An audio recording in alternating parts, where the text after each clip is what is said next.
that's a deal, right? That's a deal, right? Ayy, 12 can't really stop shit, so I'm still pushing like a mosh pit. Ice dripping, think I'm hot shit. In a yellow bucket with the mop stick. I've been jugging jams like wholesale. Everything must go sell. Hitting bitches with the oh well. Need 100 million on the low scale. On my worst night, I'm the best nigga. Wouldn't mess with you, couldn't cap to him. Homie spotted me like 700, brought 1100 right back to him. If I can't do it, then it ain't real. I just make dollars, I don't make deals. I've been going hard in the paint, still blowing kush clouds till I can't feel like. Ride with me if you ride with me, you can slide with me if you feel like. 550 on the 5 sticky, come get high with me, that's a deal, right? Ride with me if you ride with me, you can slide with me if you feel like. 550 on the 5 sticky, come get high with me, that's a deal, right? That's a deal, right? That's a bet, right? That's a bet, right? That's a deal, right? That's a deal, right? That's a bet, right? That's a deal, right? That's a deal, right? That's a bet, right? That's a deal, right? That's a deal, right? Got 5 on it.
It is week of the Titan Immortal regular season. 1 week out from playoffs.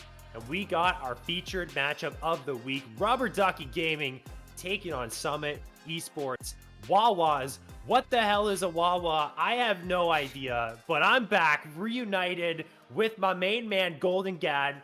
I'm Ferris. I'm excited to see this matchup here. Not a lot for Rubber Ducky to play with here, Golden Gad, or at least play for, as they are locked out of playoffs. And for Summit Esports, they're playing for a little bit of seeding here, that third and second seed. Yeah, out of the matches left in this group, actually, most of them have already completed. So there's actually only 2, and both of them are for seeding of these top 2 teams. So, but Summit either way could go to that first place position if they or second place position if they were winning, or down to, I believe, 4th if they were to lose, which is honestly unlikely considering RDG is sitting at 1-6, I believe, or 1-5. So they're definitely underdogs going into this one, considering what has transpired previously in the season. Of course, this is the last week of the regular season. Next week, we're getting straight into playoffs, which is going to be pretty exciting here. But we're seeing some set bans now as we get into Game 1. And Summit Esports on the blue side, Rubber Ducky on the red side. So taking away Volibear, Pantheon is another takeaway. Now, that's what I assume to be 2 jungle bans. We're going hardcore on these jungle bans right now. David has played, the Viego has had 2 games of Viego, and Morn is more so of that carry jungle style player. So the respect ban from Rubber Ducky to take away that Pantheon.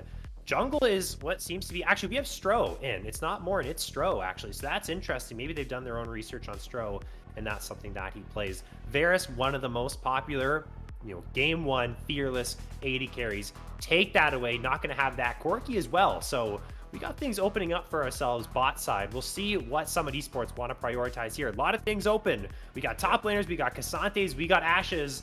But we're going to get a Karma. Oh my gosh. Karma is slated for some nerfs, but it's currently not in the game just yet. I saw a clip earlier today of like 800 shielding with an RE from the Karma. So definitely a very strong champion currently, and that's exactly why you can pair it with that Ezreal Karma in the bot side, or move it even towards mid. So seeing that flexibility get taken down for this first pick, but they're going to lock up the Ezreal. They don't want to have to deal with that Ezreal Karma combo afterwards, and they're going to go for Xin Zhao pair pick here. I will say this does leave up stuff like Vi. It's an okay matchup into both the Ezreal and the Xin Zhao, so I'd expect it to go in that direction if I had to guess. But it's actually just going to be Wukong, so a little bit more traditional of a matchup for the Xin Zhao.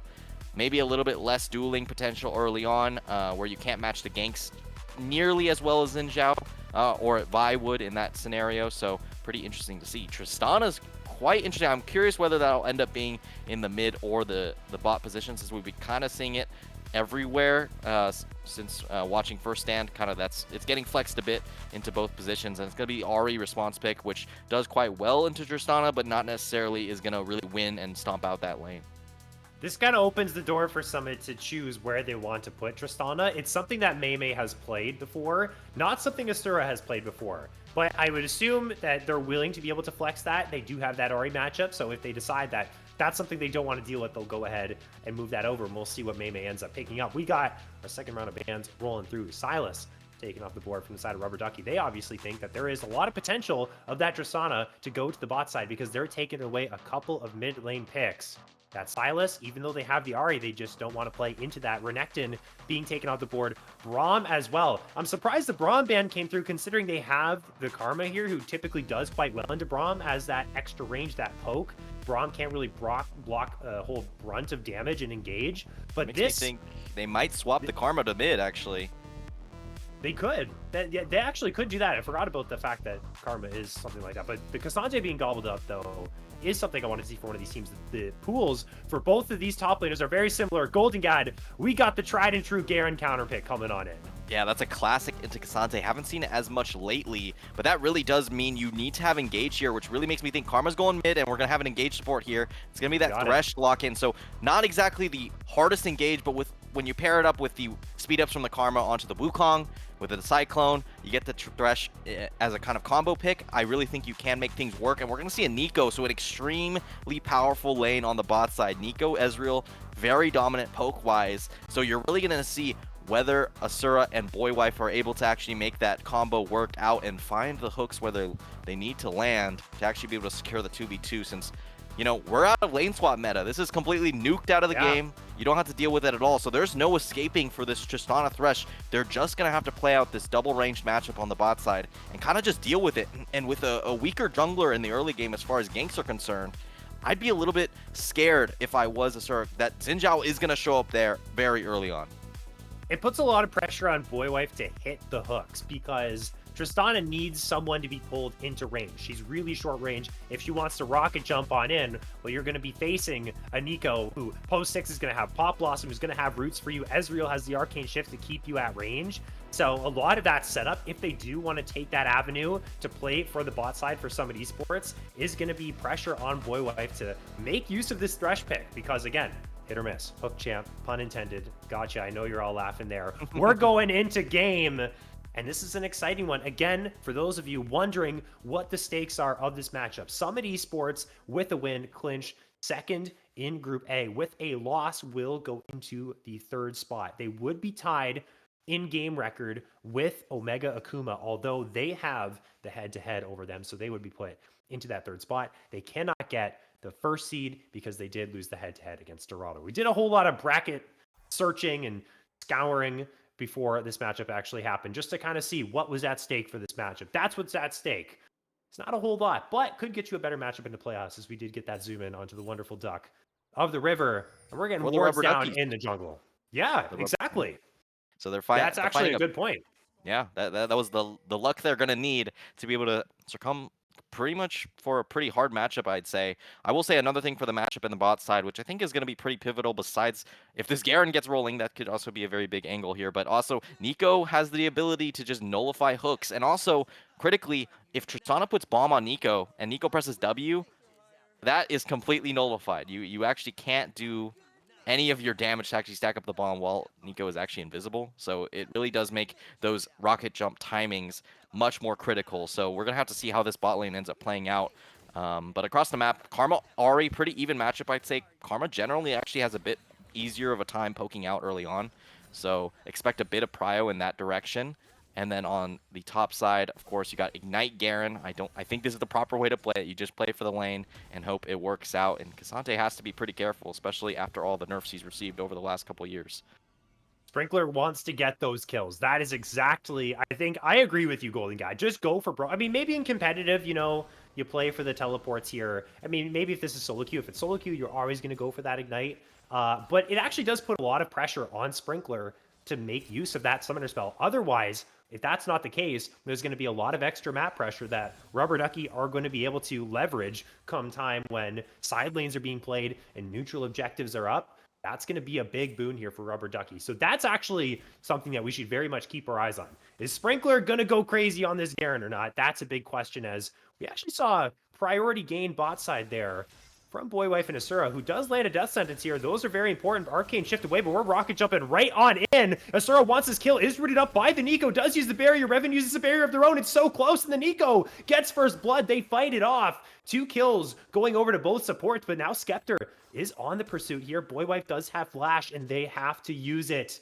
The bloodbath here on the bot side early on. Yeah, the rocket jump missing seemed pretty crucial there to actually be able to find that kill. So pretty interesting stuff in the bot side, but a nice hook is going to at least start them off 1-1. So, of course, first blood doesn't give you any, extra gold nowadays, so it's not as valuable, but going even there and forcing Thresh to kind of sit at this low HP could really be detrimental here for Summit. One other thing I'd like to note is, Garen is not a pick you could have actually played in the previous like 6 months with lane swapping kind of being around. It just wasn't going to happen. So, in Freaks League of Legends, with lane swaps now removed, we are going to be seeing Garen back make kind of a return. So pretty interesting stuff there. That's kind of the trade-offs you make since they made such drastic kind of conditions to get rid of lane swapping. Yeah, you wanted to see carry tops revitalized, man. Like, especially with first stand going on right now, and there's no lane swaps there. A lot of people are complaining about, it's lower game quality without lane swaps. But you know what? I like to see Zeus pop off from time to time playing the Vladimir in the top side, which is, again, not something you could ever play into a lane swap meta. So you know what? To all the lane swap enjoyers, it sucks to suck. We're getting tried and true, old school League of Legends, baby, and we do love to see that. We've got, well, relatively a quiet game here, Golden Gat. Outside of that 2 versus 2, these junglers are just farming up a storm. I mean, honestly, I think Stro is perfectly fine with playing that game because Cyclone is really where Wukong starts to come online. Yeah, this is actually much better. As I said, Xin Zhao really prefers to gank a little bit earlier in this matchup. Hasn't really found anything, but Sprinkler's doing a lot of damage to Toast to Toast. No mana. He's got Ignite. This is really dangerous. He does have Flash as well. The early Flash from Toast to Toast, it's not going to matter. Sprinkler gets the solo kill. That's what we wanted to see. Summit Esports, they got 2 kills on the board. Yeah, that was just so ambitious. You have no mana and you're doubling forward with no E either to kind of just immediately get out there. So Garen able to find that last auto before the flash away, able to just secure that one. And the Garen's now, going to start the roll in the side lane. And, it's just strong. It's just a stronger meta to be split, a strong split push threat. So I'd say extremely good look here for Summit as they move towards that mid game now. And David is here inside of this brush. It's a ward placed by Boy Wife, and now the Xin Zhao will be spotted. I'm going to set up some vision here. Looking to grab this Drake that is alive. 20 seconds to go. On the Grubs, on the other side, we do see Stro in that top river, preparing to take away those Grubs. And we'll have our trade of objectives here that we're used to seeing in competitive League of Legends, except someone makes a trip down and tries to stop this from happening. Doesn't look like that's the case. Again, Sprinkler with the solo kill as the priority up here topside. It would be quite the tall feat for Rubber Ducky to get involved here. So we're going to see that trade, and we'll see, 3 Grubs, extra tower taking potential here. I'm looking right at a certain champion that does a particularly good job on the Wawas side at taking down towers in that Tristana there, Golden God. Yeah, it does a ton of damage with that concussive shot. I will say, for at least Rubber Duckies, I will say they got that Drake because of that early skirmish, leaving Thresh at such low HP. Didn't actually end up recalling until just now, so, had to stay in lane and actually just persevere. So using that to just snowball over, and then good awareness from Stro to at least trade out the Grubs there, not going for a contest, since Thresh just does not have the resources. So this is now a point where Garen has to be a little bit more careful, just because you don't want to be getting knocked into the turret, but of course, still having that true damage to go through the all-out is always super good here for Sprinkler. Sprinkler playing super aggressive at the very least. Toasted Toast is even in farm, so hasn't suffered too much in that department as far as things go. Looking across the other lanes, the Karma a little bit ahead. That extra oppressiveness, she's quite hard to deal with, even if you are playing the Ahri, so that's going to be a small lead for Mei. And as far as the Tristana goes, Asura is able to stay in that same ballpark of CS despite that range disadvantage. So far, Boy Wife and Asura have done quite a good job for themselves, but now we see the level 6 unlocked. Now Skepta has a whole lot more playmaking potential here as we see a Death Sentence connect onto Revan, who was not expecting this, but here comes the Nico, who is going to root up Asura, who's down to about 20% HP. Revan as well, sitting at that same threshold. No one dropping. Tense moment here in the bot lane. Yeah, I'm pretty surprised that I saw Asura actually commit flash and still get hit by pretty much most of the skill shots there, but, at least surviving throughout that one. A little bit of an overcommit, since I guess they didn't notice Skepta was actually at that level 6 mark. Just able to claim up a bit more XP based off Ezreal getting taken down earlier in the game. A really good angle there from Boy Wife to kind of sit in the fog and find that angle to actually land the hook there, creating that opportunity as David's going to get spotted on the ward. Level 6 as well. Level 6 is in for Stro. We got a slow game here. Honestly, maybe I was expecting, I don't know, Rubber Ducky to play a little bit more loose. Look at this footwork here from Mei. Just as I say that, Caster Curse is in. I already got mine in for the series. Boom! Gone in the mid lane. Ismael is a goner. That was absolutely sick from Mei to dodge away from all those spells. This might be a kill. This could be a kill. There's the Demacian Justice. Not quite in that threshold for the execute. Yeah, I thought maybe that Cassante didn't have the... Wow, canceling recall for that flower is insane, by the way. Also, you're seeing a little bit of the usage of the the adjusted rune for, was it unyielding, right?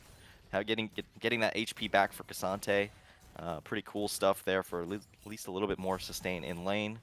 And then, yeah, I'd say so far game state's looking pretty good here for Summit.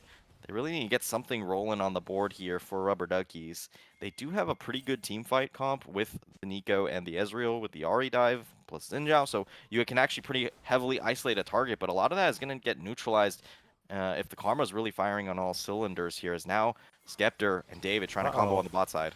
Well, Boywife is in trouble. They do have Flash as, oh wow, okay, Asura just pops the Nico like a balloon. I guess that's how things roll here in Tristana Land, as Boywife is out of here, popped back with the Crescent Guard. David has to flash away from Stro, and they said, someone said call an ambulance, but not for me. 3 versus 2. I mean, it was Revan who wasn't necessarily as involved in that play, but they get one killed, up 4-1.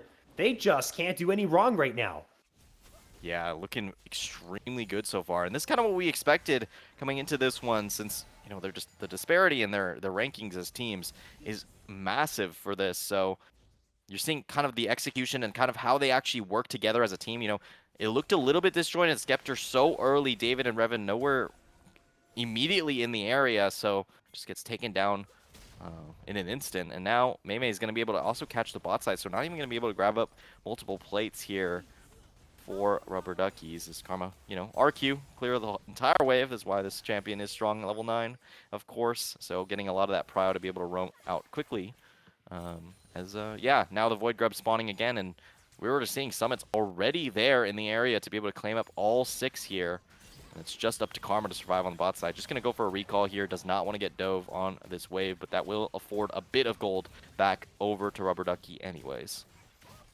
I think it's a better investment overall for Summit Esports. They're going to get a couple plates, but any alone time now that this Tristana has on any towers, it's going to be lights out. That tower is going down. That's like a whole Ziggs on your team. You don't have the satchel, but you take down towers just as quickly. That explosive charge is going to be really insane. Mei as well, making sure that tier 1 does not go down with the teleport, can catch this wave. We got awkward lane assignments, but that should be fixed up here soon. But there's also a dragon alive. And Rubber Ducky, they just gave away 6 grubs, so if they're also giving away these drakes, there's not a whole lot that they're actually playing for. And right now, Golden Gad, David is over at that Raptor camp, now making their way over to this side of the map, the same side as the Dragon, but it's full river control for Summit Esports. Yeah, Revan actually got poked out by Mei to start that, so they weren't able to stay in that bot side. They went for a full reset here, and now they have full control of the enemy jungle. And if you walk into a Wukong Karma, this could really be dangerous for you. Asura, maybe they're just trying to bait here. They don't have intel on Boywife yet, but now Stro finds... We got fights on 2 different fronts right now. David is going to be peeled away from by Boywife, who's done such a good job. Now David is isolated. Here comes a true shot barrage. It actually rains through onto multiple people, but Ismail finds the charm flash. That was absolutely sick from the Ahri. Can they save their jungler? They cannot, but they might just win the rest of the fight. Stro is very low on health and is going to drop to Revan. Mei in retreat. The Lantern is going to be taken. The charm just went wide. What a play from Ismail to find the kill onto Asura. Yeah, I mean, right there you saw Asura had to commit everything and just didn't have the reaction time to actually be able to flash away from that pick there from the Ahri. So finding the damage, and you know, you gotta shout out to Crescent Guard, able to keep David up and alive for so long to be able to stall for the rest of the team to actually come out in tow. I will say they still have the Drake up, so expect more fighting, but with no Cyclone and no like big map advantage as far as the vision is concerned, it's going to be a lot more difficult for Summit to now find it in this one.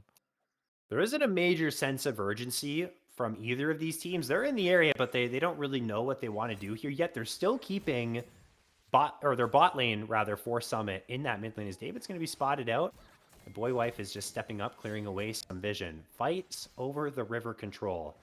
And again, this is a situation where if Toasted Toast has teleport, Sprinkler can't really join unless that cancel ends up coming on through, as we are seeing in the picture-in-picture a 1 versus 1 that looks like Toasted Toast is actually winning, forcing the flash off of Sprinkler. It says, counterpick who? This is my top lane. And Stro's going to try and jump on in to get this steal, but here comes a Pop Blossom, which is massive, and Asura is gone. The positioning from Skeptor was fantastic. Fortunately, the Drake goes to Summit side. Stro is able to trade 1 kill back, able to knock down the Xin Zhao, now trying to jump onto the Nico as well. Mei is supporting him from the backside. The Mantra Q going to land, but the shields are not enough. Mei in retreat. The fight goes to Rubber Ducky. The Drake goes to the Wawas. Yeah, it's looking good for Rubber Ducky. They didn't get the Drake, but it doesn't matter that much. They're able to grab up some gold and force a flash out of top side. So Sprinkler now a lot more susceptible to some pressure as well. So I'd say pretty well done either way. Yes, they're not going to get the Drake, but I think they still got exactly what they wanted. They get the pressure off the map for quite a long time with the Tristana having to recall now. They're going to lose some gold there, and they find themselves up 400 gold in what seemed like a pretty unlikely game state before this Drake actually went down. It's a great use of the Fog of War, and those picks are what is going to be the things that win Rubber Ducky fights. They want the charms, they want the pop blossoms. Other than that, if those abilities aren't landing, they don't have a lot of engage options. Certainly not as much as Summit has with Cyclone, with Death Sentence, but even that's pretty limited here. So the team that's finding those quick picks, the team that's finding the first steps into the fights, the first engages, those are going to be the teams that are successful as Sprinkler knocks down that first turret and secures the feats of strength for the Wawas. Yeah, feats of strength, Garen with the Swifties. It's going to be a lot more difficult to actually be able to run away from this one, but of course, not as impactful now after a lot of nerfs to these boots, so definitely more reserved. Some of the vision control going the way of Summit, but a nice vision cone there is actually going to be able to spot them all out. No big picks here before, any turret taking can come through, since there really isn't any other objectives to just catch the side waves, pick up some of these turrets that are outstanding. Like Asante is about to hit spot lane turret, potentially maybe just taking it down immediately. Sprinkler might have something to say about that.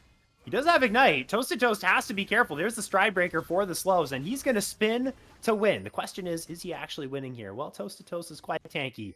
He's going to be in pursuit. This is going to take a little while, but hey, Toast is kind of in a really awkward spot right now. Using the footwork to try and get away, does have to use the flash now. The Ignite went down. That's a little bit too scary. Demacian Justice is a looming threat. And the Cassante will escape, will have to burn those summoner spells. Death Sentence from Boywife connects. Got big Monster Q as well. That is doing a whole lot of damage.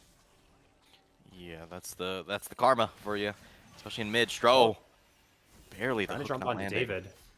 Did have to use the Crescent Guard, but able to walk this one out. That might be the green light here, Golden Gad, for the Rift Herald to be started. Wow, Boywife is extremely accurate with these hooks. They're barely going wide every single time. Just a little bit of footwork, able to get away from those ones. Rubber Ducky now has to give up the Rift Herald unless they're actually going to be looking for it. They did put down that blue trinket, so they have some vision on it. With Ice Samuel coming from the top side, it's looking pretty good to at least collapse on this objective. I Samuel. Was I saying Ismail? Is that actually what it is? Is it I Samuel? I I embarrassed myself if that's the case. We'll call him I Samuel. That one's a little bit easier, but somehow the smite actually went down over to David. That's crazy. As we're starting out this fight, Boywife is flashing away. Here comes the Cyclone. Monster Qs are being landed. David has no Crescent Guard, has no way to stay alive. I Samuel cannot help him out either. Oh my gosh. I feel like an absolute silly head for that. Why didn't you say anything, Golden Guy? What kind of friend are you, man? Okay, if I say something, then it's like, oh, I'm disrespecting my co-caster. I'm just gonna say it, and then you can adapt silently if you'd like, but you're embracing it, which I really do respect. That's what I expect. But here's Ice Samuel going in again. Sentence. Oh man, that's a Pop Blossom. That's a Nico disguised as a minion. They fell for the oldest trick in the book. Willisura fall as well, burning very, very low. The red buff, not quite enough damage. Stroh's in the middle of everything, gets the shutdown onto the Ahri. That's traded back. We got Pandemonium mid lane. All while you and I were talking about names here. But you know what? Your reasoning is quite sound and logical here, Golden Cat. I didn't give you enough credit there. You know what? I appreciate you a whole lot. Yeah, I think about you. Don't worry about it. Hell yeah, man. Thanks, bro.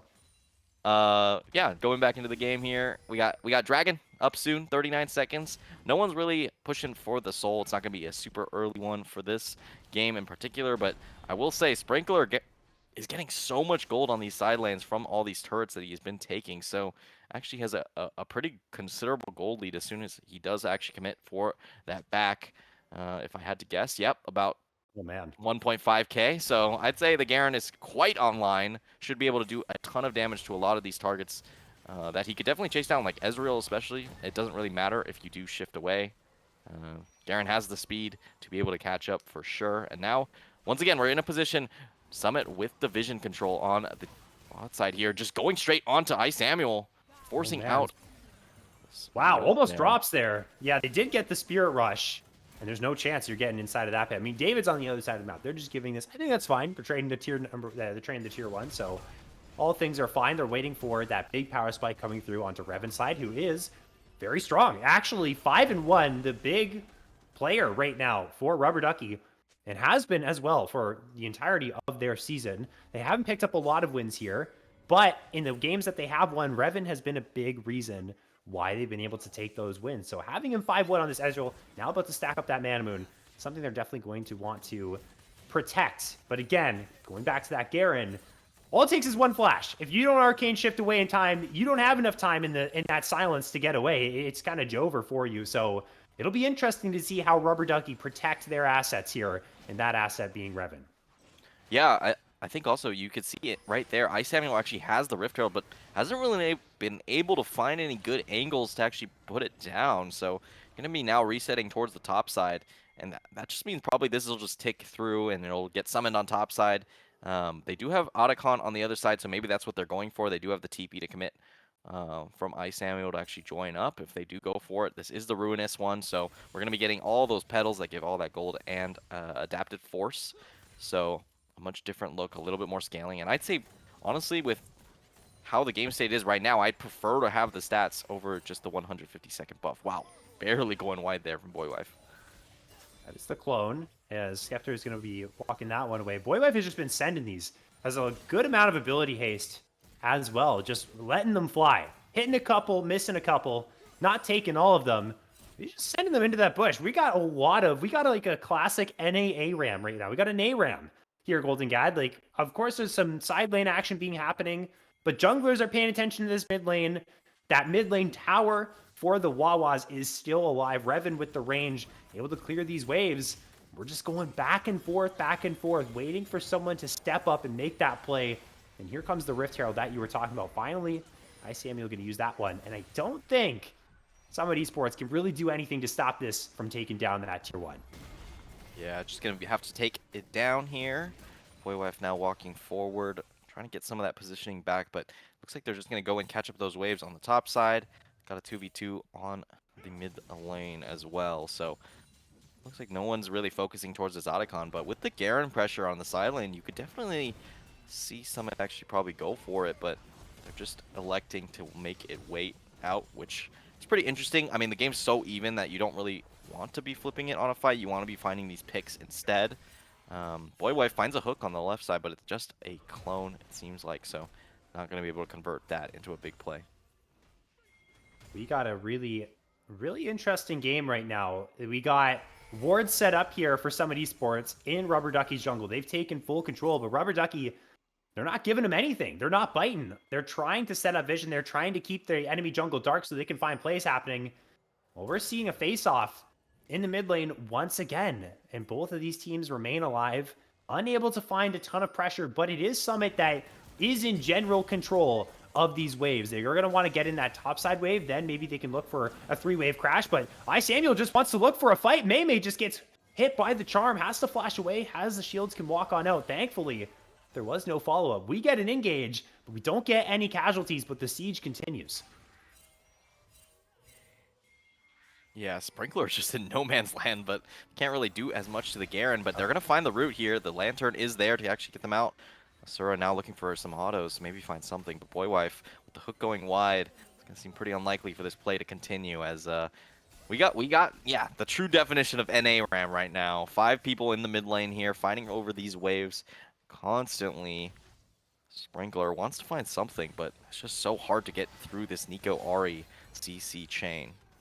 The big problem for Summit is, again, oh my goodness, flash play! Holy, everyone in the Pop Blossom! That's exactly what the Rubber Duckies needed. They've got 2, they're looking for more. The flash Mystic Shot from Revan knocks down the Wukong. That should be the Otacon for themselves. What a play from Skeptor, making the engages happen, saying the siege stops here.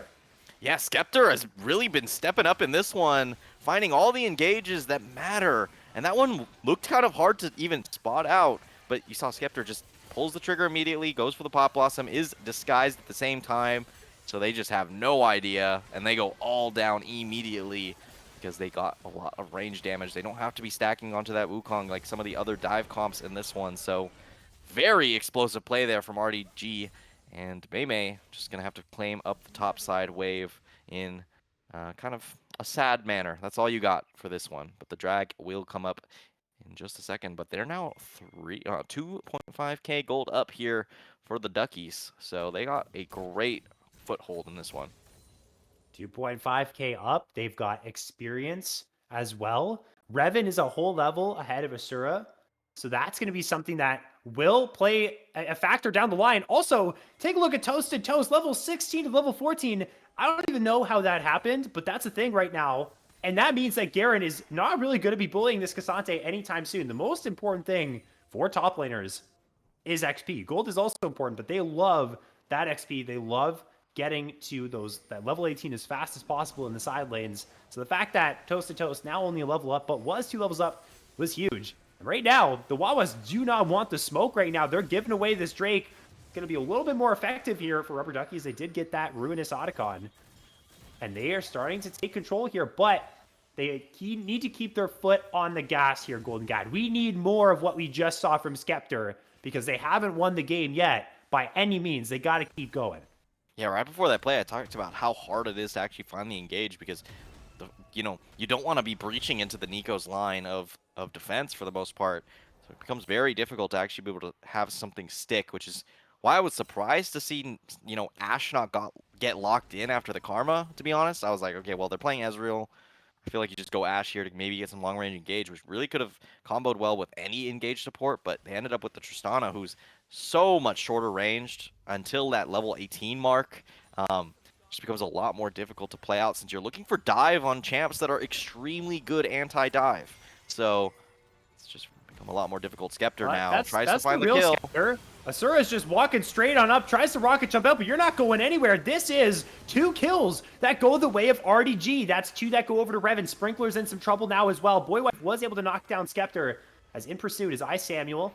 Doesn't have any damage to finish off the Garen just yet, but the last auto attack will follow him all the way. That's exactly what RDG needed, and they're going for this Baron. There is still Stro alive with Smite, who could look for a potential steal. Mei is doing a lot of damage with the poke. The Baron is helping out as well. Toasted Toast has to get out to try and block the damage, but Samuel tanks another Mantra Q. They're still hitting it. Now Toasted Toast wants to find the fight, and they're going to have to back on away. It's just too difficult with these members still alive. Yeah, I'm actually surprised to see Stro not commit to help out Sprinkler there. Has the Cyclone, maybe just not confident in the full dive onto the Ezreal. They didn't end up finding anything, but they're going to find a control ward. You're backing on a control ward! He didn't even know, or maybe he did know and he just didn't care. That's a 1k shutdown as well. No, say it ain't so, Rubber Ducky Gaming. Samuel's going to die potentially. Maybe not. Nope. He's going to take out Stro. That's a pretty strong Ari. I must have forgot. But oh boy. That's a payday for the Monkey King. And that's one of the blunders of the week there for sure. Yeah, that's pretty interesting gameplay there. I will say, having Lichbane on Ahri is a choice that I don't know if I'd make, but honestly, making it look good here from Samuel. So honestly, don't knock it until you try it, I'd say. That's all I got. Like, that's not exactly the build path I would pick, Yeah, you see Horizon focus a lot as well on Ahri, although I will say that last auto attack in the previous fight that followed the flash of Sprinkler, that did more damage than a regular Ahri auto attack does. And I was wondering, I was like, wow, I kept it in the back of my head. I was like, that auto attack did a lot more damage than I thought it would. It's because of the Lichbane. So at the very least, it did secure that kill. I mean, maybe would have killed him anyways with Horizon focus because he would have had that extra damage. But hey, look at that minion. That's coming out of the jungle there. That's not something that's very ordinary here, and Asura knows that. He's gonna try and jump on away. Yeah, but it doesn't have like a big shiny health bar. How could it be a champion? It's got like a normal minion one, so. You know what? These are the things ADC players sometimes think to themselves. As an ADC player myself, I've fallen for that trick one too many times. Maybe not walking out of the jungle, but I do fall for it from time to time. I mean, it's hard to keep track of. There's so many things going on, especially in these coordinated environments where you can lose track of little things like that. And that little thing just so happens to be the main engage tool of Rubber Ducky. So, you really got to keep your wits among you. Skeptor now making it very difficult to establish a vision line here from Boywife. David lurking in the bush, able to use the lantern to actually be able to spot it out. But Samuel is lurking in the area. They want to find a pick here. I'm pretty certain of that. But they don't want to overcommit. They don't want to give any window back into this game for Summit Esports Wawas. I do like this, though, from Rubber Ducky. They're actually putting their money where their mouth is. They're playing aggressive. Boywife is just going to die here. Like, you're walking into death, my friend. Does he know it, though? Wait, we're not leading with Charm. Somehow Boywife is able to escape because David walked out of the bush and let him know that danger was there. Maybe not in range for the Charm, but they're on pursuit right now. Sprinkler is here. Stroh's going to use the clone to try and get away. That is Spirit Rush. That was used. Death Sentence is going to connect. Now the Cyclone is used as well. Here comes a Pop Blossom. It's going to land onto 2. David is slaying Stroh. Now it is going to be the Cassante joining the mix as well. Skeptor's going to be taken out, but so far the Duckies are rolling. Another Charm is going to land. This time it's on the Boywife. All out is Toasted Toast. Looking for more. Flash away from Asura. Rocket jump away. Mei is in trouble as well. Has to use a flash of their own. The Zinzao's getting quite low, but is going to tank all the damage that Asura has to offer. Baron on the menu. Rubber Ducky fight win. They're looking for their win in game number 1. Yeah, but I've seen this before. Mei now, 1v4. I need Toasted Toast to walk extremely far forward to try and zone out this Karma because those mantra Qs are gonna hurt. So they gotta make sure they play this very slow and try and find some CC to land. David getting dangerously low, able to heal up with that passive. But still, 1 RQ well placed will be the end of it, the play. Seems like they're able to weather the storm, and they're going to grab up this first Baron of the game at 31 minutes, just about. Well, that was sketchy. Okay, I mean, the healing was there. That's good from David because the knockup came through. Bro was 1 HP. I was getting a little worried that Execute was going to come on through, and maybe, just maybe, Mei could pull off the 1 versus 4 against the 2 versus 4 with the Baron. At the very least, consolation prize might just be this Drake. But right now, it's only Stroh that's hitting this, so it's going down quite slow. The rest of you guys got to get over here and help out my man. Sprinkler's in the area. They're still just letting him hit this. Guys, we got to help out the monkey right now. They should be able to get this, or maybe they won't. David's here. No one's helping him hit this. Now Asura's going to jump on in, playing Malphite on the Tristana, and jump right into a Nico. This was a very interesting sequence. It results in the Drake going to Summit, kill going over to the Rubber Duckies. Maybe they can play for that soul in 5 minutes. But now they got to try and defend this Baron empowered pushes. Boywife, okay, good dodge away from that Charm, is going to survive, but I don't know if this tier 2 is going to be so lucky. Yeah, Sura just kind of handing it over, saying, here, have my very precious 80 carry to our comp.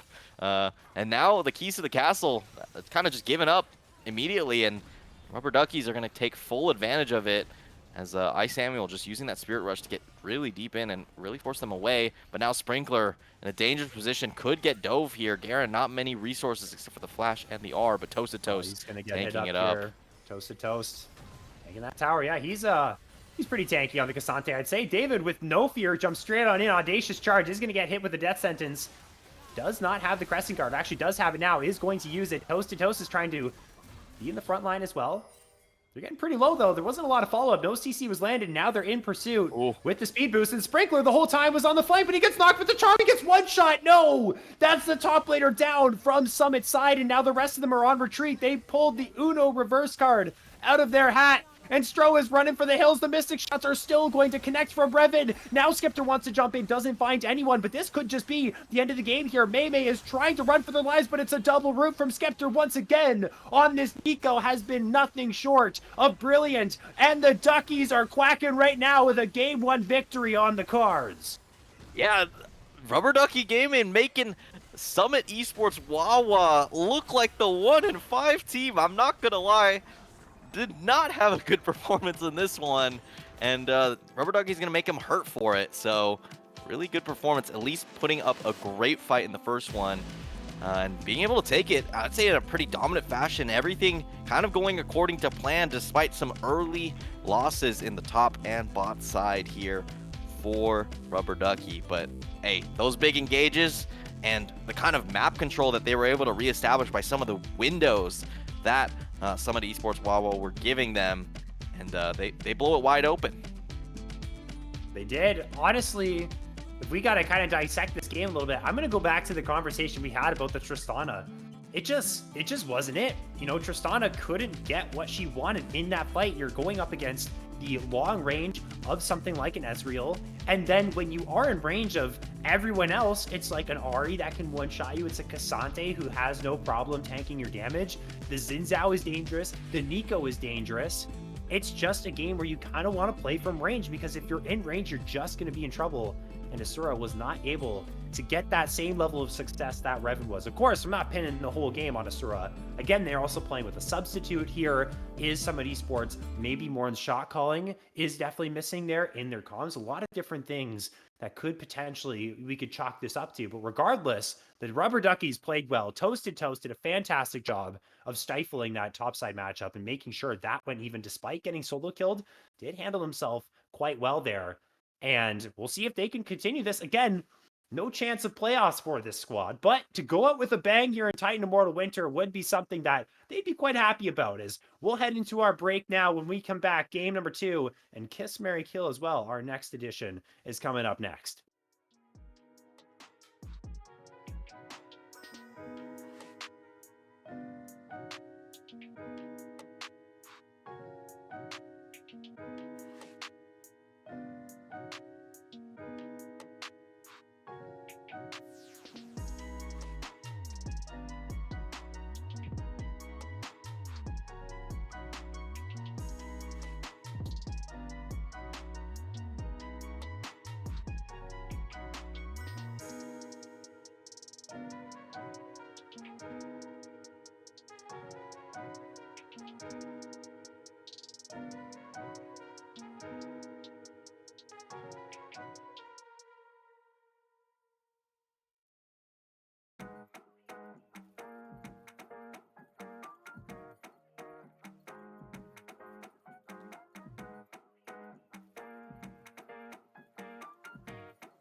Back with the Titan Immortal League, our final week before the playoffs. Summit Esports Wawas trying to secure that second seed in Group A.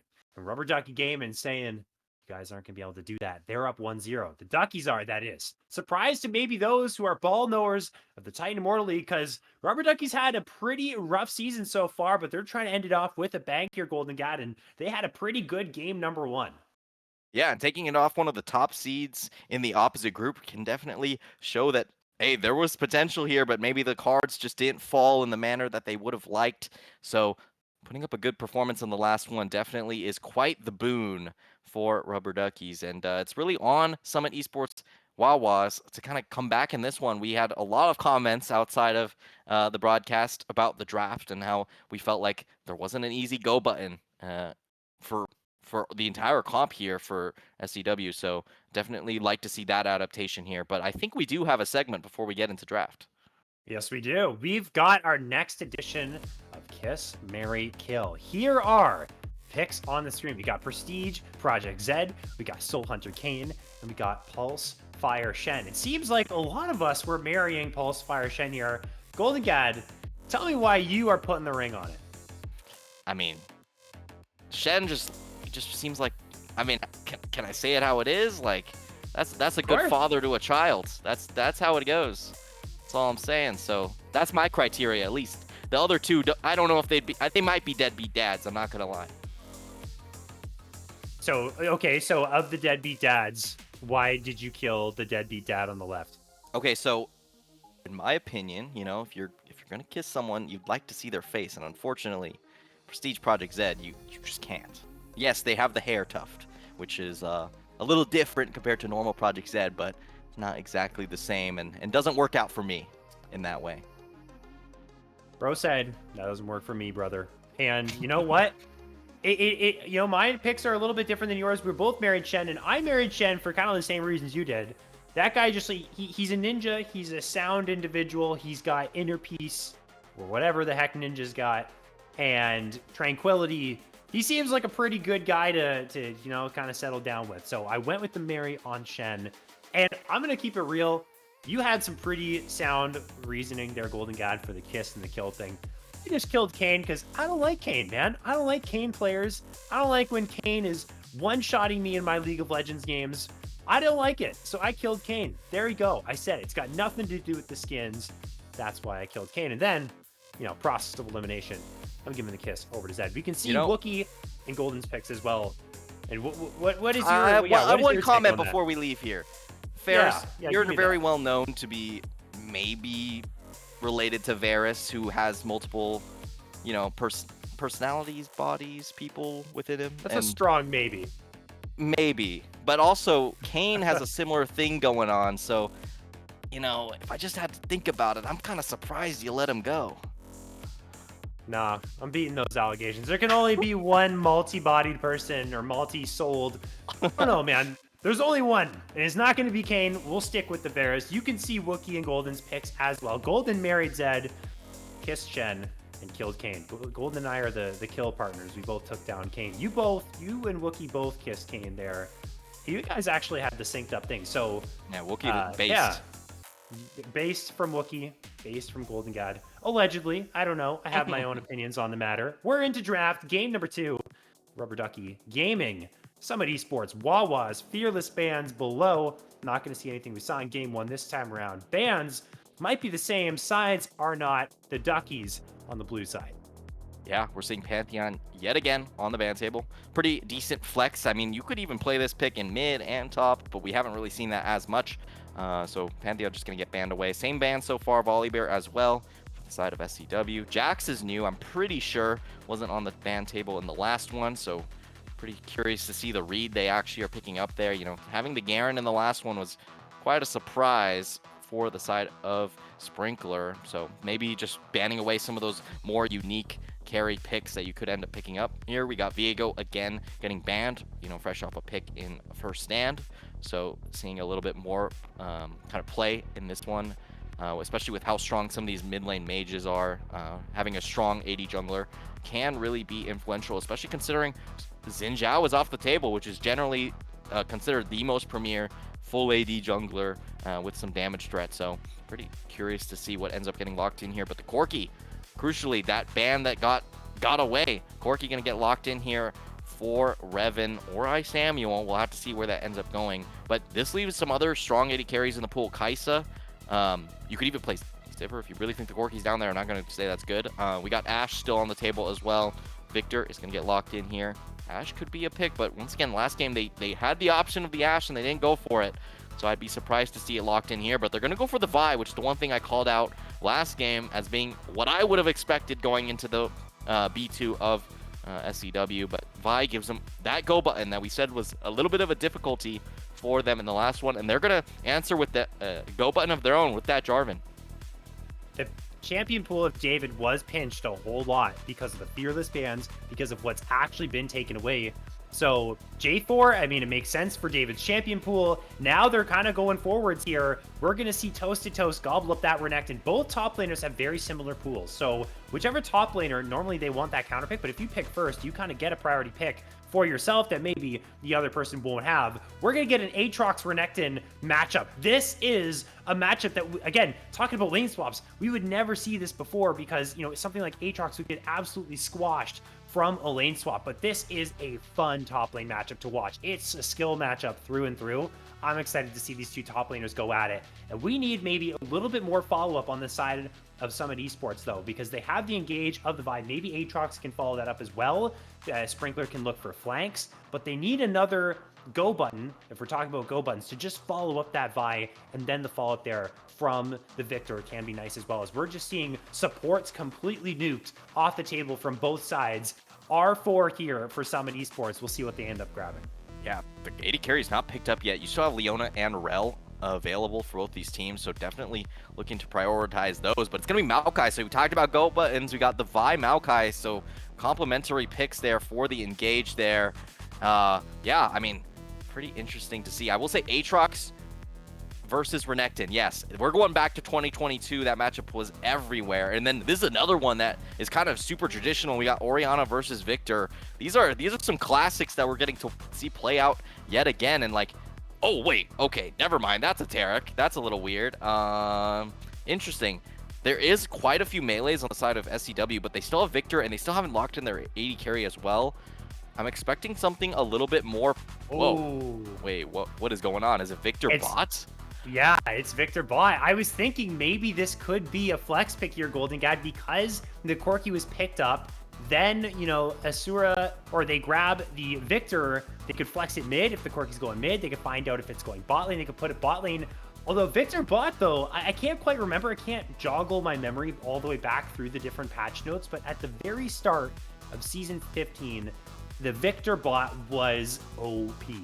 Is it as strong as it was before? I don't know. There's a lot of good dueling here for Revan and Skeptor. The Taric doesn't have necessarily that bad of a support matchup because Maokai is right in range for the dazzles and all of the CC that Taric has to offer. So I'm looking at Revan and Skeptor to just try and put this Victor in the dirt. But the Irelia too, we have to pay attention to, Golden Gad, because this pick was picked specifically into Samuel's Orianna with what I assume is the intention of decimating the lane phase. I gotta say, I'm a hater. I gotta say it. I don't think they're really as good here. You should be able to dominate lane A. That's totally chill, but good luck playing into Renekton, Taric. Even Corki is a little bit more difficult of an AD carry to really kill here. So, I mean, I just have a hard time deciding that should be your R5 there. After seeing the Taric got locked in, especially considering how telegraphed the damage burst here from Aurelia is. So I'm going to be pretty curious to see whether Mei can actually make it a full successful departure here onto a pick that we really don't see that much, or will it be just completely nullified here by the kind of traditional League of Legends strength of Renekton, Jarvan, Orianna? Boy wife, my gosh, the tree is getting in the way of our frog and duck cam. That was awesome. Last time it was the duck. Then the frog wanted in on some of that action, said, hey, put the camera on me. I can go Hollywood as well. And boy wife was interrupting all of that and emoting on us at the same time, using the saplings for some vision and going to try and find some poke on whoever walks on through that one. The mid jungle duo from the side of Summit is going to be something very dangerous. Samuel will be in a lot of trouble if that cease and desist comes through. Lots of kill threat onto someone like him. The team fights again, like you said, Golden Gad, can be quite good for Rubber Ducky. They have quite the nicely constructed composition for themselves. Once again, it's a little bit all over the place for Summit side. They're definitely going to want to get chaotic and get all over the place in this game, trying to skirmish, trying to set up Mei for success. Otherwise, we just got a sound team fighting squad from the Ducky side that going to give them a lot of trouble. And here's that aggressiveness that we wanted to see off rip. Boywife starting this lane at 1/3 HP. Yeah, that is a rough start here. And if we know anything about Maokai, especially from, I've been, no, I'm not going to go there. 5 weeks ago, we talked about Maokai. I don't know if you remember this. This champ is all about aura farming, okay? The flash away, I don't know if you... I do. This is your mind tracing back? Yes. The just come flash forward, the guy commits flash. I mean, like, Maokai is all about aura farming, so seeing the emote in the level 1, of course, pretty good. But so far, negative aura after walking face first into that force of the Tarek and the Corki. So a little bit of a rougher start, especially for a pick that's supposed to survive this lane pretty well. And Victor supposed to be able to just save farm, but if your support gets very low, it could be pretty difficult to actually just survive and be able to catch up all these minions in time. There's also a summoner spell advantage in terms of combat on Revan's side. Did not try to match the teleport of the Victor. You always know mage bots are going to take that teleport just because they're resource hungry. They're going to try and just be that inevitable wave clearing machine that never leaves the lane. And a lot of AD carries just end up matching that with a teleport of their own. Revan didn't. So that's a barrier advantage, which is another plus to the side of their 2 versus 2. Something to pay attention to. And Asura plus Boywife definitely do not want to fight here. The more poke, the better, though. And if the wave stays in this state that it's currently at, then it's going to be okay for them. Looking for wave bounces, looking for stacked waves to maybe dive on. That could be the game plan here for Rubber Ducky. As we're getting the split screen, we're getting a look into this topside matchup as well. And I'm really interested for this one because I just love this topside matchup. It really comes down to who is the better player in the moment because it's just such a tight-knit matchup. But now we're getting the junglers involved. David is here, and so is the Vi on top of that. But it looks like they don't want the smoke. They're backing on away. We're not going to get our first blood just yet. It's control of the top side, though, for Summit. Yeah, Sprinkler finding a pretty big lead here. Going to be able to crash in this double-stacked wave. So going to be a little bit more difficult, especially since Aatrox does have some poke under turret. Unfortunately, taking a turret shot, so maybe can't commit as hard to getting this poke through and denying some of those minions. So just going to go immediately for that recall, get that free reset to be able to translate that into the potential grub spawn even a bit earlier. Probably won't have to commit the TP as a result, but may still do so nonetheless. Throw is in the river. We got a minute to go on Drake number 1. They were both topside. Now they're both in the bot lane. Boywife needs to be careful because David's here. But Revan is sitting at about a quarter HP, maybe getting closer to half. But now tanking that laser needs to be careful. As Sprinkler is going to find Toasted Toast. He's going to use the Call to Meek to try and trade a little bit of damage. That first back is yet to be channeled here from the Renekton. And that's a pretty unfortunate wave state. He's getting a little bit annoyed right now. He just got his back canceled. He can't teleport. He wants to push this in. Should be able to successfully do so, considering the wave is really big. And Sprinkler does have to be really careful because that Call to Meek healing is really impressive. This is getting so close. The chains are in. It's going to pull him back. But there is no Dark and Blade available. Toasted Toast is looking for the flash. Call to Meek is good, but will die to the return fire of the tower, but is going to deny this entire wave away from Sprinkler.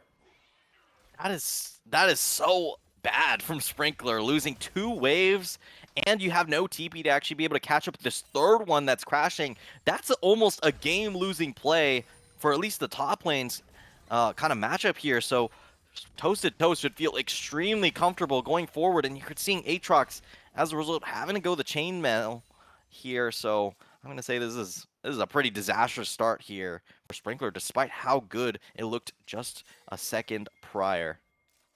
What is he building with that with that chain vest. What is that going to go into? Is that like a death stance rush of some kind? That's definitely not what the Aatrox typically itemizes into, unless I'm missing something, unless my knowledge is failing me. But yeah, forcing defensive spells, or defensive items rather, onto the Aatrox, that is great news for Toasted Toast, as they're looking to attack that top side once again. We did see a flash burn there on the minimap as Stro is taking away that dragon, and that should just be grubs are the start here for David. Is trying to fish for something, but isn't really anything to be had. And it looks like Skeptor is making their way up, making sure that these grubs go down as well. But they will now know that Stro's on the other side of the map, and they should be safely able to grab these grubs. Yeah, after assessing the items that I'm looking at from Chain Vest, I believe this might be the Dead Man's Plate build, where you're going for the one auto slow. It's been an interesting debate whether Dead Man's Plate is just broken or not.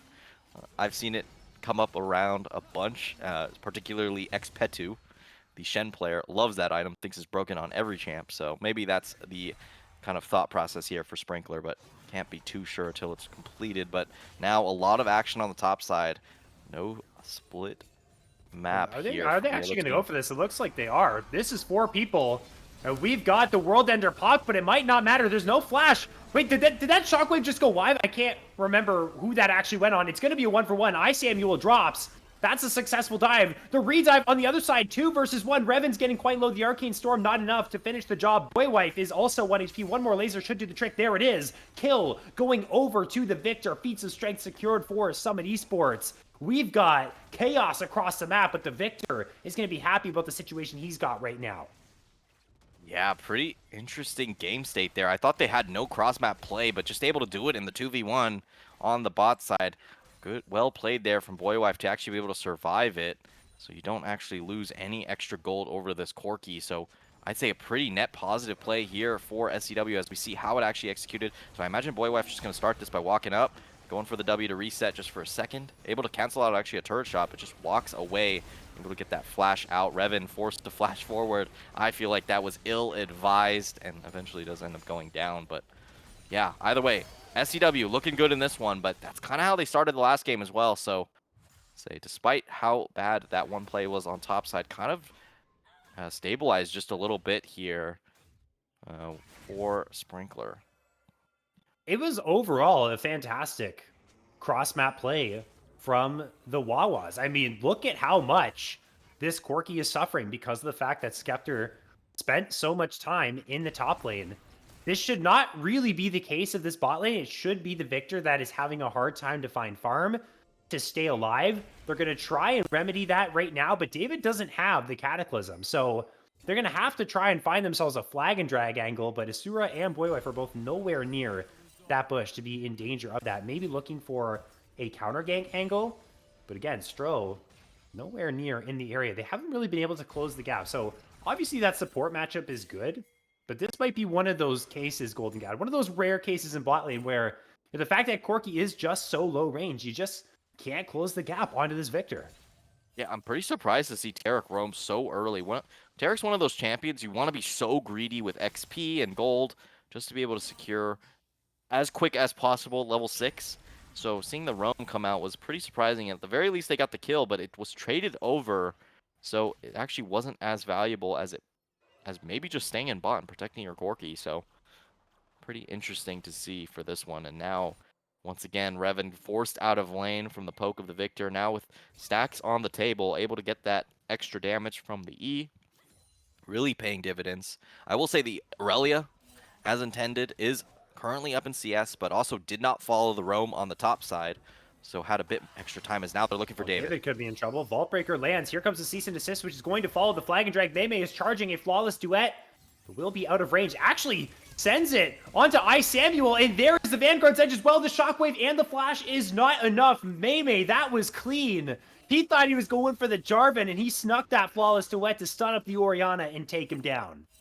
Yeah, just not respecting the Aurelia Vi CC combo there. Finds the kill. And that's your Orianna down. And that Aurelia, we said it should stomp the lane. But, you know, definitely giving over a free one's not going to be the look you want to see. Skeptor getting pretty low here. They maybe can look for a dive in a couple waves, but it's always a little bit scary committing onto that Tarek, who does have ult to just kind of stall out here. Revan now has to try and walk up to this wave, but you're actually seeing even just Maokai throwing a sapling is poke that Revan doesn't think he can afford. It's just forced out and back with the Valkyrie committed. Well, this bot lane has unequivocally been a disaster for Rubber Ducky. We're down 30 CS here to a Victor and a kill and plates. This is a Blackfire Torch completed. Wait, what in the world are we building here for the Corki? Is this going to be a Bloodthirster rush? This is really interesting. We also have Press the Attack on Revan's side as well, instead of the Conqueror. So a couple different interesting choices. At least the Bloodthirster will help out with the poke, and that could be the mindset here. And then I wonder what the build path will be from there. Will it be Essence Reaver that I see a lot of times paired with Bloodthirster, or is it just going to be straight back into that Infinity Edge? There's no tier purchase, so that's not going to be a part of the build either. A lot of different interesting things to pay attention to, as now we're going to get the reverse of what happened at the very start. It's going to be Drake over to Rubber Ducky, and the Grubs to Summit Esports. And now it will be Stro taking a little trip into the enemy jungle as, well, David's going to look for Asura, going to put him inside of the Cataclysm. He does have Flash, is going to use it. Will it be enough to get him to safety? He wants to continue to play. The Dragon Strike will not finish the job, and the Cosmic Radiance is too late. Somehow Asura is the one that gets the kill. Disaster upon disaster for the Duckies, and Samuel might not be too lucky either. That tower's getting very low. Vaultbreaker's going to land. There's the cease and assist. The Floss wet. The Orianna just can't move, and the Wawas are rolling here at the 12-minute mark. Yeah, I will say on that bot lane fight, so well played there from Boywife to be able to get that kill back over, and did such a good job protecting with a very well placed ultimate as well to actually just be able to catch up all three members of Rubber Ducky, and that really did put the stall in to be able to trade over and keep Asura alive. But yeah, I'd say really well played so far. Stro and Mei have been doing a good job of linking up there, and that's kind of what we were lacking in the last one. So it's good to see that for this squad. And all I'm saying is, with go buttons, this team looks a lot different compared to how they looked in the last one. Maybe it's that Vi buff. You were vouching for the Vi there, Golden Gad. We've got the Vi, and it's been doing wonders. But also, this mind game that they played in the draft as well. There was the first pick Corki for Rubber Ducky into what we thought was certainly going to be a Victor to respond in the mid lane, but they responded with a flex pick of their own. I forgot that Victor was such a good champion in the bot lane pretty much on the rework release, and it's done so well for Summit Esports Wawas. They've got leads pretty much everywhere except for the top lane right now, and it also looks like Sprinkler is going to go into the Iceborne Gauntlet, or whatever it's called now, the Glacial Gauntlet. It's the item that the Casantes I think it's back to Iceborne Gauntlet, right? Pretty sure. Something like that. But that's the Sheen item. So that's actually, well, going that more tanky route there. So we'll actually survive the Renekton. But hey, if the rest of your team is popping off like this, yeah, it might doesn't matter in the grand scheme. Yeah, you just need to get the knockups on cue, so it's chill. I'd say it pretty interesting. I guess it does actually kite out the Renekton a little bit better for at least that isolated matchup, but maybe your damage is lower, so you can survive a bit more. I'm not sure if the numbers got changed on some of the bonus AD scaling for the lifesteal, so I can't really say if that's kind of where the rationale is at, since I haven't really seen this champion much, considering it's pretty much unplayable in lane swaps. But you know, now we're going to be able to see it just a little bit more here as Revan low again. They want to find the damage over, and now with Stro in the area, if they ever walk past that kind of corner, they're definitely going to be getting jumped on. This is yeah, well, prayers out to Revan right now and Skeptor. You're getting mage botted right now. It happens. It's rough. I understand. This has happened to me many times. And now, guess what? You're getting mage botted, and there's a Vi in your lane, so you can't play the game, and your tower is gone. There is a whole lot of bad things that are happening right now to the Rubber Ducky bot side. This game is just going to get worse and worse because Victor is scaling.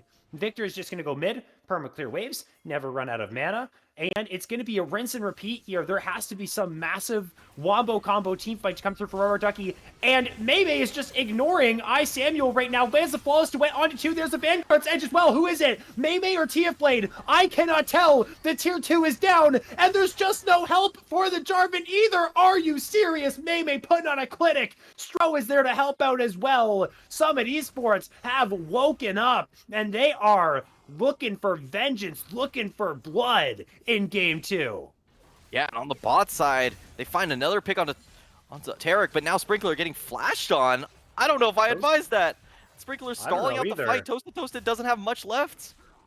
They're looking for the 1 versus 1. Okay, it was a maybe a little bit of a tilt flash there, Golden God. He sees his whole team getting absolutely smoked on the bottom side, and that's like, I gotta flash and make something happen here. Unfortunately, that's a lot of armor on the Aatrox, so can't quite make that one happen. You know, if there's going to be a build that's frustrating, it's going to be this one for sure. You can't really kill him in one rotation as Renekton, which is maybe the thing that Renekton hates the most, is having to go 2, 3, 4 rotations just to get someone HP down. With every single one, it's going to become just a little bit more annoying. Rift Herald up on the top side with Maymay here. I imagine that's just going to have to go their way, since that Aurelia has the Hullbreaker in tow. So should be able to just take this one with pretty good ease here, as Vi is leaning towards that side. I'd like to see Rubber Duckies at least attempt to go for this Drake, noticing that the strong side is on that top side. But Toast just getting killed on a turret. Oh my gosh! That's disgusting! That damage was insane from Maymay, just eviscerated the Renekton. That is the side lane absolute terror that Summit Esports were building up. And now they're looking for fights almost all the way back at the Rubber Ducky base. But they're trying to jump back on in. Boywafe is actually getting quite low. That kill is going to be secured by David, who flashes out to safety. A 1-for-0 Rubber Ducky. They get a kill. The Wawas overextend. But still, their mid laner is having themselves a game. Yeah, I guess you don't... I said I was a hater. I'm gonna have to say... Yeah, Golden God, you're yeah, man. I don't know. He knew something you didn't. I could just chalk it up to classic variance, It's like, oh, someone just performs well. I'll just chalk it up to that. It's not the champion that's good. It's actually just that Maymay is just playing well and RDG must be playing bad. That's just how it goes. But Samuel now, tough position. Yeah, outplaying this one's going to be tough. That's a nice shockwave, good movement, but guess what? You can't outmove the cease and desist. That's a button that's going to say, you're not allowed to move. And everyone has converged. The Orianna is down. And the Drake is next. This will be Drake number 2 for the Wawas. We got Maymay continuing to push the top side. They are taking control of the bot wave. Boywife is being a fantastic support and holding the wave for their APC Asura. And here comes a desperate attempt from the Duckies to try and secure this Rift Herald. The question is, can they do it? It looks like they might be able to, but Boywife is using the Nature's Grasp. There is no one to follow up. Aura. This is the Aura farming. Yes, Golden God. You and I were on the same wave. Like, it's Aura. That's all that it is. We might get a fight on the tail end of this. No, it's going to be the Duckies to grab. What would be really good? The Herald. If Maokai has ult, like, right here. But, just think about the intimidation about 5 seconds ago. Well, Sprinkler wants a fight. Here's World Ender. They're looking for Revan. The chains are going to go wide. But there's a laser. They're trying to finish it, follow up the gap. There it is. Sprinkler's going to knock him down. David could be next. He doesn't have flash. He used that one earlier. The exact same spot. 2 kills off the back end of that neutral objective. Go the way of the Wawas. And they're going to continue their push and take away some camps. Yeah, I mean, now, you're seeing why Summit Esports Wawas is at that 5-1 game score marker. So they're definitely showing us what they're made of. Not exactly the same exact caliber of play as the last game. Definitely stepped it up a notch. As I said, they had to. You want to get the higher seeds so you get to play some of the easier matchups. You don't have to play such a difficult opponent so early on in playoffs, which could really be a death sentence considering this is a single elimination format. So once you get to that playoffs, you got one chance to really prove it, and you're hoping some of the other top teams kind of go down to some misfortune, I'd say. Well, right now, for the Wawas at least, it's really just in their favor because the Rubber Duckies, they're in Group B. This is a cross-group game. And the Rubber Duckies are out of playoffs no matter what they're able to do. Dorado has secured first seed in Group A.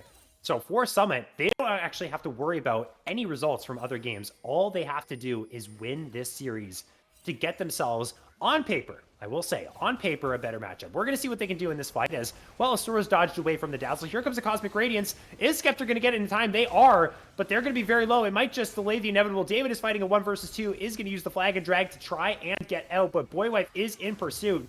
Nice use of the Aegis Shield to actually land a slow, but Stro is here with the Vault Breaker trying to close the gap. Flag and Drag is not going to bring him to safety because the Twisted Advance will follow. Cataclysm traps one in. Stro has to flash out. They're taking tower. Sora takes a little bit extra damage. All the meanwhile, did he just solo the Otacon? Yeah, I think that's pretty normal, right? I guess it is. It is Irelia. Okay, sure. Yeah, broken champion, that, right? I just didn't. I didn't expect that to happen at all. You know, yeah, I'm just gonna have to eat my words. You know, we take L's on this broadcast sometimes, and unfortunately, it's Not me. mine. I never take L's. I don't have any specific incidents to quote, but I feel like there's a couple. Well, oh wow, we're seeing the boss fight right now. Look at this. But who's the boss? I think it's Mei. Otacon got nothing on this. Yeah, Just no. Absolutely. What do you call it? Turbo. What do Twitches do? What do they? Yeah. You're taking I think right people. Now, you're Golden God. Yeah, I'm gonna stop talking about this, Ferris. Solo cast. No, don't do it to me, man. I was just kidding, okay? We still got potentially another game to go here. Okay, you're right. Should be a little bit nicer. Whoa! Where are you driving? You're looking out for me with the I Samuel thing, and where is Bro driving? Bro's about to drive into, I guess, the tower. Is it gonna last that long though? Okay, wow. Wait, nice and he job can use it there. to get out now. Let's go toast to toast. That's insane. No, he's go. gonna die though. Oh no, Mei. Oh, He's gonna kill him. Oh wait. No, he's not going anywhere. Cease and desist. Wait, imagine flash right now. Oh. But then imagine a dash. Imagine an umbral dash. Oh, so close. Even better. Unlucky. Honestly, team diff right there. Like, where's my team? It definitely didn't like drive away from like 4 of them. They had TPs though. Where's the investment, I Samuel? Come on, man. Yeah, let me get my Tarek to TP down with the ult as well. Oh wait, it's not up. Never mind. He'll be up next game. We've got ourselves a. Well, okay, this is getting a little bit dire here for the Duckies. This is clear.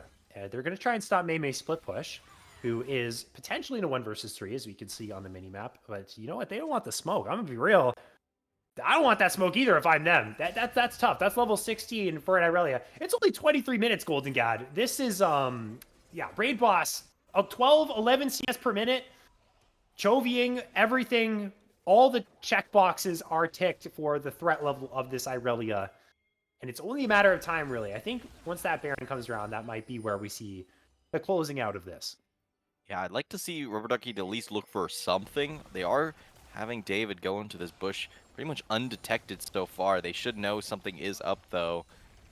Vi gonna see actually not gonna spot out here, but gonna spot out the ward, maybe? I'm not too sure.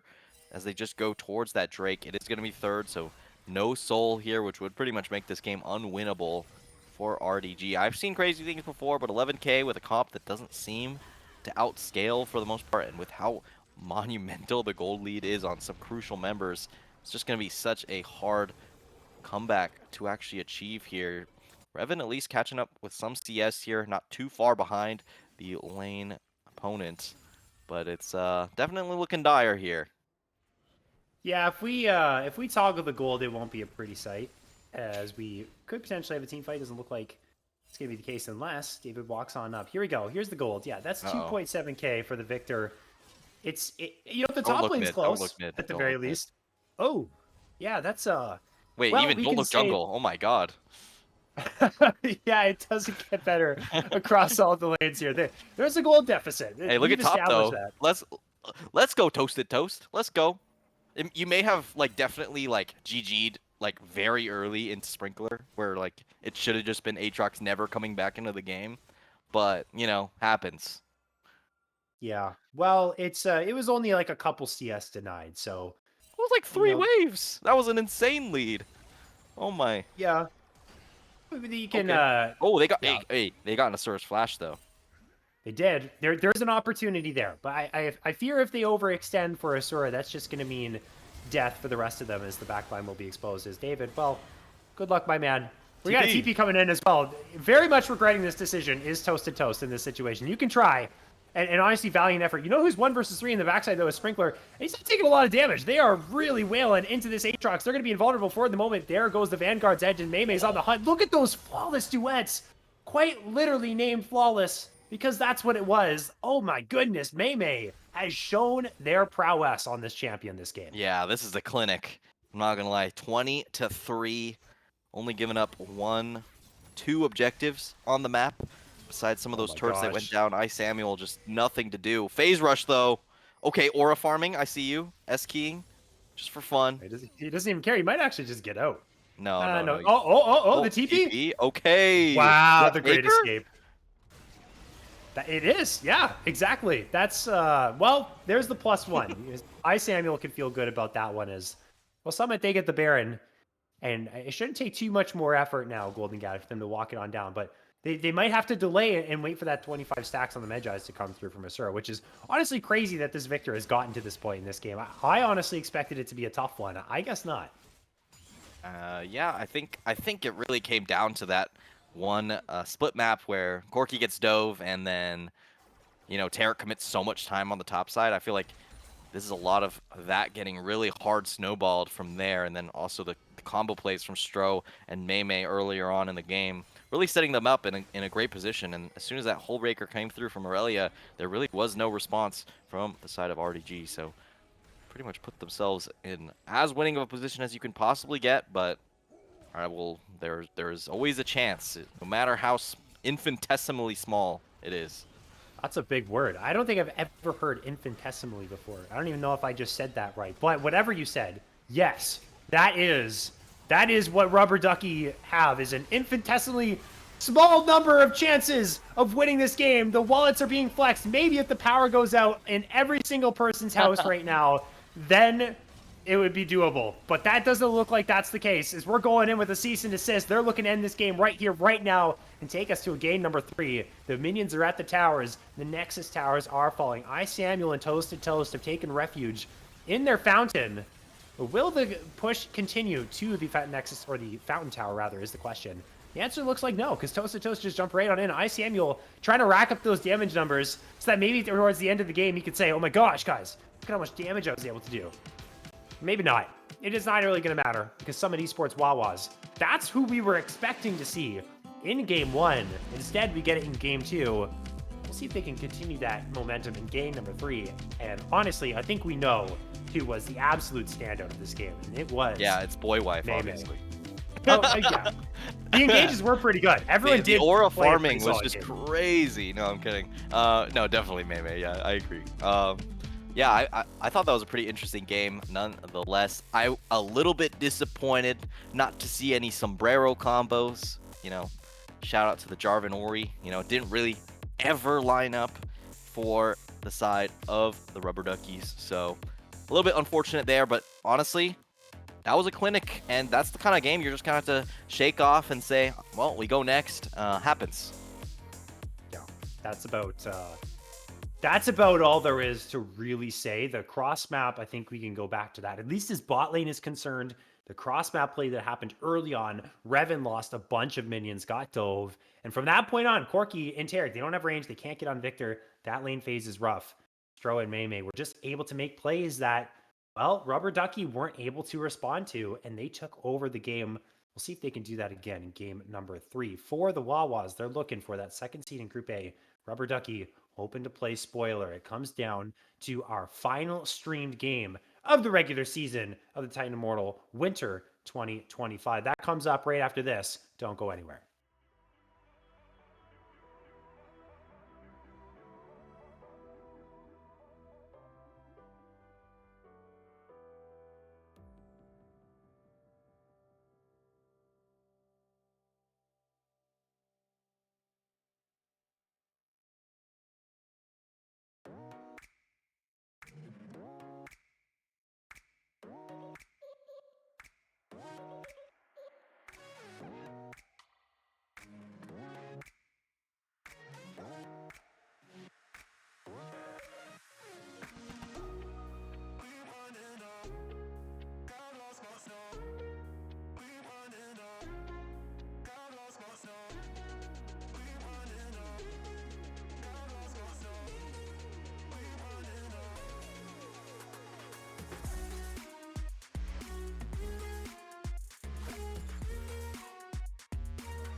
The conclusion of the Titan Immortal League regular season, winter 2025. It starts now. Summit Esports, Wawas, and Rubber Ducky Gaming.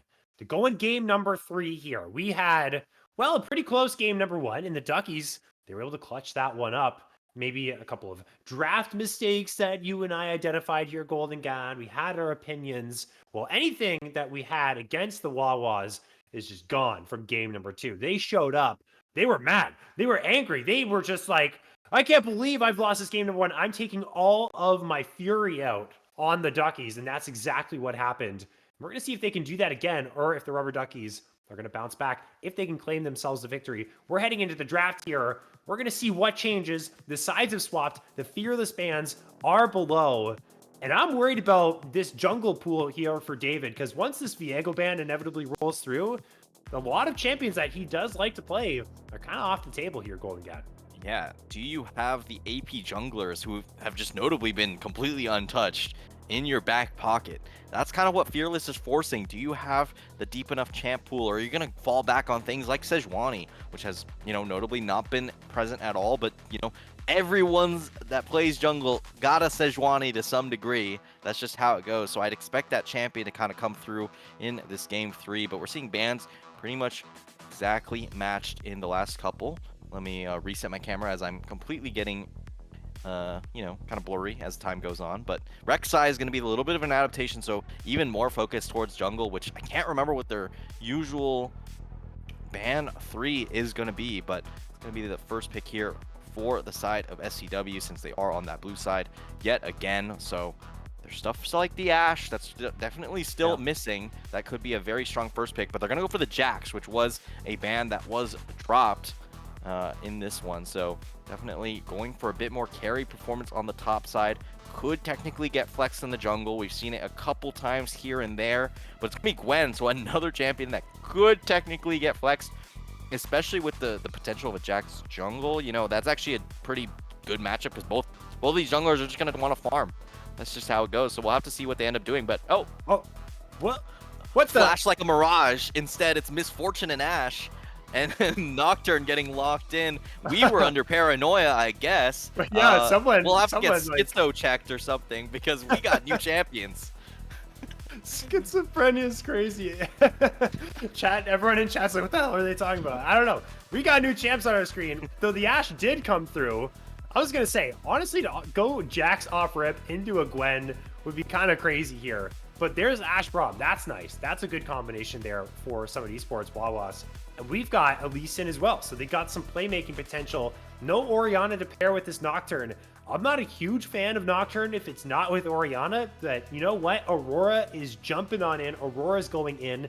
This is a combination as well that was pioneered a lot in pro play and has been able to work. And there is some angles. You lock people in between worlds. You can combine that with bullet time as well. So we got some pick potential here for the side of Rubber Ducky Gaming. They're taking away the Syndra. Summit Esports taking away that Leona. I assume they might take away something like the Rel, or maybe even the Nautilus on top of that. Things that go nicely with Misfortune, that can set up bullet times, that can be some more engage. Another sort of like a first go button that they need. I'm pretty surprised to see the bans here out of R2G. I would have thought they would have really targeted heavily on some of the engage options in the top and mid lane, since, SCW has a very much so kind of ball comp so far. They don't have the best kind of engage tools. It's a lot of pick tools, but not really that good for actual engaging. You're going to see Rakan get locked up, which is one of those premier picks left open after Leona and Rel both fall off. So I imagine that it's going to be something a little bit different, but we're seeing the Jax now get locked in, which is pretty interesting. So you have a bit more CC, at least for these team fights, and you should be able to at least survive this Nocturne engage, which is going to be a pretty pivotal thing, since, they don't have the best resources here. So we're going to get Galio, so 2 pretty supplemental picks to the rest of the comp here, and maybe round it out just a little bit more. So I like it as a final R4 or B4 or B5 in this one, but the response pick will be the Gwen. So we weren't seeing anything too crazy, but if I had to put my thumb on it, I'm going to say I like SCW's comp a little bit more. It's a little bit easier to execute, since I don't exactly believe in a Nocturne or Aurora combo when you have to deal with stuff like the Ashe and the Braum. I think it's going to be a little bit more difficult to play out, and at least the Misfortune will be pretty safe, but I'd give the edge over to Summit Esports. And we're going to see, it's an interesting Galio angle. You know, you do have the matchup into Aurora. You're going to be a little bit better off when it comes to poke and everything. As we got a new cam. Was that like a little frog down there? We saw something. As we're invading, we're looking for Toasted Toast, who's going to spot everyone out. And the alarm bells are going to ring.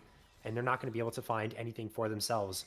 But if we're talking heroic entrance, you know, usually, you know, the most ideal cases of Galio, you're combined with something like a Zinzao who's going to dive on in, or a Camille, because you got that Hex Tech Ultimatum that you can combine it with.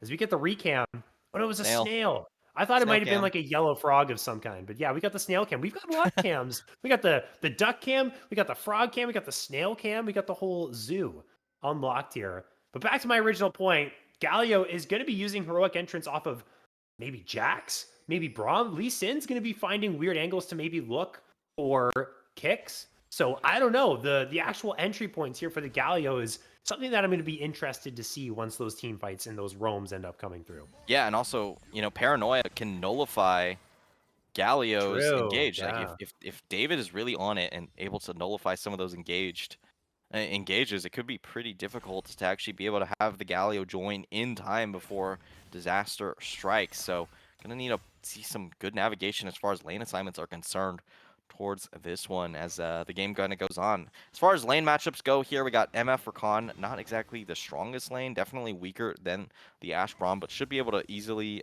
CS and poke out just a little bit with the help of that double shot and or bouncing shot? Something Double like up. that. Oh, Double double up. up. Okay. Cool. Double up and the bullet rain as well. So should be able to at least farm it out. It's not going to be as rough as the Corki per se. And I did see, yeah, okay, so now I'm seeing this. I'm a little bit late, but yeah, for those of you joining us from Drop Dead Gaming's match, and you're still hanging around, you want to see the conclusion of the series, welcome. We got a couple playoff implications of this matchup here, seeding mostly for Summit Esports. Rubber Ducky trying to play a little bit of spoiler here as Asura. Well, this is the problem with Ash, is you're just going to get run down. Why not follow flash that? I have no idea. I feel like that was definitely a kill if they decided to do that. Maybe they were afraid that David was in the area and could punish. I thought for sure Revan was gone there, Golden Cat. I don't know. That is a looks like Nocturne really going to be there, you know? Just like, yeah. if I I think don't about it, know. I'm going for sure. As soon as, I'm going for especially sure. as soon as Skeptor commits the W, you got to just flash follow that. So, unfortunately, missing a bit of an angle here for Asura. And, unfortunately, that means that they're going to not be able to extend this advantage fully. At least they're going to get the crash here and force Revan to stick around for a disadvantaged wave. Well, David's got that really fast clear. Gets here before that Scuttle Crab is down. Both junglers with the full clears. We're seeing some trading in mid lane. And they're going to trade their Scuttle Crabs. We've got some pretty spicy top lane matchups, I would say, throughout this series. We've got Garen Cassante. Then we had Renekton Aatrox. Now we got Jax and the Gwen. Are they really going to look for this? I mean, it's definitely doable. They do have the damage as well. Sprinkler's going to take a tower shot and have to walk on back. They're playing quite patiently here. They're going to get the stun to come down. There is the Sonic Wave Resonating Strike, but Sprinkler might just go down. He lives with 1 HP. The flash forward from Stro will secure the kill, but he's just going to drop it. It's going to be a 1-for-1. I don't know. That definitely wasn't executed to perfection here. And guess who's here to claim the kill? David's gone coast to coast, and he's going to find the Jax. The fear's going to go through regardless if that stun goes through. That's a flash use, flash follow from David, and the kill is secured. TP in from Toasted Toast. 2 kills to the Rubber Duckies. Yeah, just didn't have that much damage. The Gwen using that kind of shadow to be able to get out of that one. And yeah, it's just looking a little bit scary. The Nocturne getting an early kill means you get that much quicker onto the Stride Breaker, which could be very influential into the Ash's survival. So, you know, we'll have to see if they're able to snowball that. But that is a very good lead for a lane that should be theoretically slightly Jack's favored early on. It is interesting. I don't know. My top lane ball knowledge has decreased since I've stopped playing that role, but it is at the very least a skill matchup. You got to let him battle dance to you. Okay, I was going to say, if Revan didn't let my guy dash over, that would have been, well, another blunder. But Revan able to do that, and they're able to escape from the gank. Stro tried making their presence known all across the map, in top lane, in bot lane. It's a 300 gold lead for the Rubber Duckies. We've got ourselves some pretty stable lane state so far, trying to punish that flashless misfortune. Neutral objectives coming up on the map as well. We got a Mountain Drake to start. 30 seconds on these grubs. Both junglers in the area of the bot side, although based on what camps are up for Stro, I would assume is going to cross map up to the grubs. But as I say that, is looking for this Drake. They do have the bot prio. We'll see David in the area if anything ends up happening. Yeah, it's now just a little bit stalling out on the game. No early objective here for the Lee Sin. Gonna go towards that top side. So it looks it's gonna be another trade. Classic, as it always is. Void Crubs for the drag here. You know, bot lane having to commit the recall here from SCW means that this should be pretty free to secure despite the vision.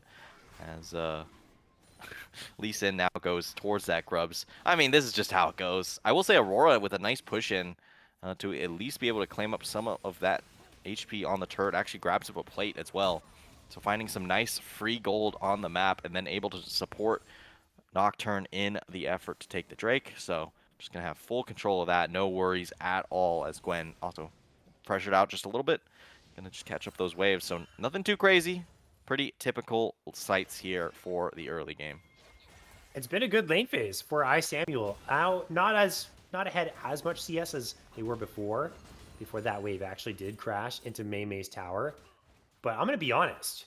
You had Mei Mei last game if you were Wawas on something as horrifying as an Irelia that was as fed as he was. Now you have him on something like Galio, a little bit less of a threat. It puts the pressure onto Sprinkler and, you know, Asura as well to carry as we got a scrap topside. Here comes David with the paranoia, and this is all the Duckies. The 1 versus 1 was looking really good as well from Toasted Toast. Stro wasn't able to get involved at all, not able to use the kick, and maybe he tries to jump back on in, clears away the wave. But that's another kill going the Duckies' way, and they get the Feet of Warfare. Things looking up for them early on. Yeah, it just looks a little bit awkward here. Gameplay-wise here for Stro. I feel like there may have been an angle there to kill. But as soon as that paranoia goes down, there's just not enough life bar left onto Sprinkler. So the Jax goes down again in another kind of 2v2 scenario. And Toasted Toast is making the best of this matchup. And Nocturne finds 2-0. You're talking about how Nocturne, you know, people really hate this champion if it's not with Orianna sometimes. But personally, I think it could definitely work in some games. And this is one where it has its benefits, especially with the fact that they ended up picking up the Galio so you can match a bit of the pressure globally. Nice Ash Arrow. Oh, wow. That was so close. He felt the wind on that one. That was like a soccer ball at recess when you're playing when you're a kid in elementary school and someone smokes that soccer ball and it whizzes by your face and you can feel the air. It's exactly what Skeptor felt. And that might have just been death for the Rakan, but not going to be the case. It's been a pretty kind of a game of inches down here in this bot side. Things are going to look up for Revan maybe when that Bloodthirster ends up coming through. Then the poke of the Ash, you take a bad trade, you can just heal on up. Then you can actually trade your health bar pretty comfortably because it's just going to jump right on back up with the Bloodthirster. But that time is not now. We have level 6s rolling through, obviously. We just saw the arrow. Bullet time available, quickness available, paranoia just coming off a cooldown quite soon. So Asura and Boywife in this spot in the lane, Golden God, could be in some trouble. They do have to keep that Nocturne in the back of their minds. Yeah, Nocturne just going for a recall here, so not going to have to worry about it now. Stro already on the pot side, maybe anticipating some sort of play to happen towards it since Revan and Skeptor really want to get out of this wave. And actually, they find some damage here. Revan walking forward, but unfortunately, the Q there from the Lee Sin going to go wide. And yeah, that's just going to be the end of that play. No big objectives anytime soon, so Stro just going to go for a recall here. No cancel on the back, so Revan and Skeptor able to fulfill their goal of getting out of the lane. And yeah, we're just going to keep kind of stall out Nocturne on the top side, maybe trying to find Sprinkler on maybe the next time Counter-Strike is up, which is definitely an angle. Sprinkler's been playing this pretty aggressively throughout this one. Trying to bait him in potentially, jump in, use the Counter-Strike, because the Counter-Strike is what a Nocturne wants to avoid. Auto attacks are your primary source of damage aside from your Q. So if that's up, well, Jax isn't taking a whole lot of damage. So he's just going to skip out on that possibility. He's going to try and make his way behind on a flank. And, well, actually, Sprinkler's opened the door here for Paranoia to come through. The flash won't bring him to safety. The leap strike will. David's flashing forward, has to get out of tower range. The Grandmaster at arms is able to give those extra resistances for Sprinkler to survive. Here comes an arrow. Not going to hit onto any key targets. Forcing off the flash from the Jax, but he will at least survive. Yeah, but, you know, Nocturne going for a little bit different of a build choice here with that Hex Plate to be able to get the kind of ultimate a lot quicker. So kind of trying to make sure that you can always match the Galio no matter what with the Nocturne seems to be the goal, which I definitely think is probably the best angle here since you're not relying on a big wombo combo with the Nocturne. You're really trying to just make sure you always have that man advantage in anywhere you go. Stro now finding Ice Samuel on the grubs. There's a bunch of people here stroking him. The Q's going to go wide yet again, so just not finding the targets you need to be able to hit, and that's going to be 3 grubs back over to RDG, and that's going to put them in good contention to be able to get the Feats of War. What do they want to look for here? They're hovering each other. They're looking for a fight. Here comes the spell shield. It's not going to stop the taunt. Maymay's jumping in. David's in some trouble. You don't have to worry about Ice Samuel, but here comes the play. There's the kick. There's the leap strike gifted over to Sprinkler's Jax. That was a very slow play, but, Stro was patient, called over the fellas, and they made it happen. That's another kill going the way of Summit Esports. Maymay trading heavily is out of mana. Stro is in the area. Ice Samuel should be okay, though. Really stepping on forward. You have to be a bit careful. It is going to be all right. Infernal Drake live on the map. It was 3 grubs that went over the Ducky side. They're also trying to get that second Drake, too. Yeah, second Drake they do have some positioning on it. Galio's just going to go for a reset here. Ash, maybe a little bit less resources than they would have liked. Toast to Toast, able to dodge away. Now going to try and re-engage with the ult. We got ults from both of them, but guess what? Those needleworks are being dodged by Sprinkler. The snip's being dodged. Look at those happy feet. Sprinkler's dodged away all the damage. He's going to be a little bit healthier here. Now doesn't have to worry about that, but doesn't have an ult of his own. And I mean, this top side has been quite the fist fight. But it is the CS advantage for Sprinkler also catching this wave. You can see pulling ahead in this 1 versus 1 is going to have the advantage in the gold department as far as things go right now. Yeah, that's what you kind of expect, at least for this matchup, until about 2 items for the Gwen. Jax is playing pretty well. David on the hot side. Really good grand entrance from the Rakan. And there's the quickness. Nowhere for Asura to go. Had flash, had barrier, did not have the time to use it, or just didn't use it in time. 1 more to the Duckies. They feel much more confident in this game, making plays happen. They got a second Drake on the docket as well. Although Stro is in the area, Skeptor has found him, so they will know of this Lee Sin's position.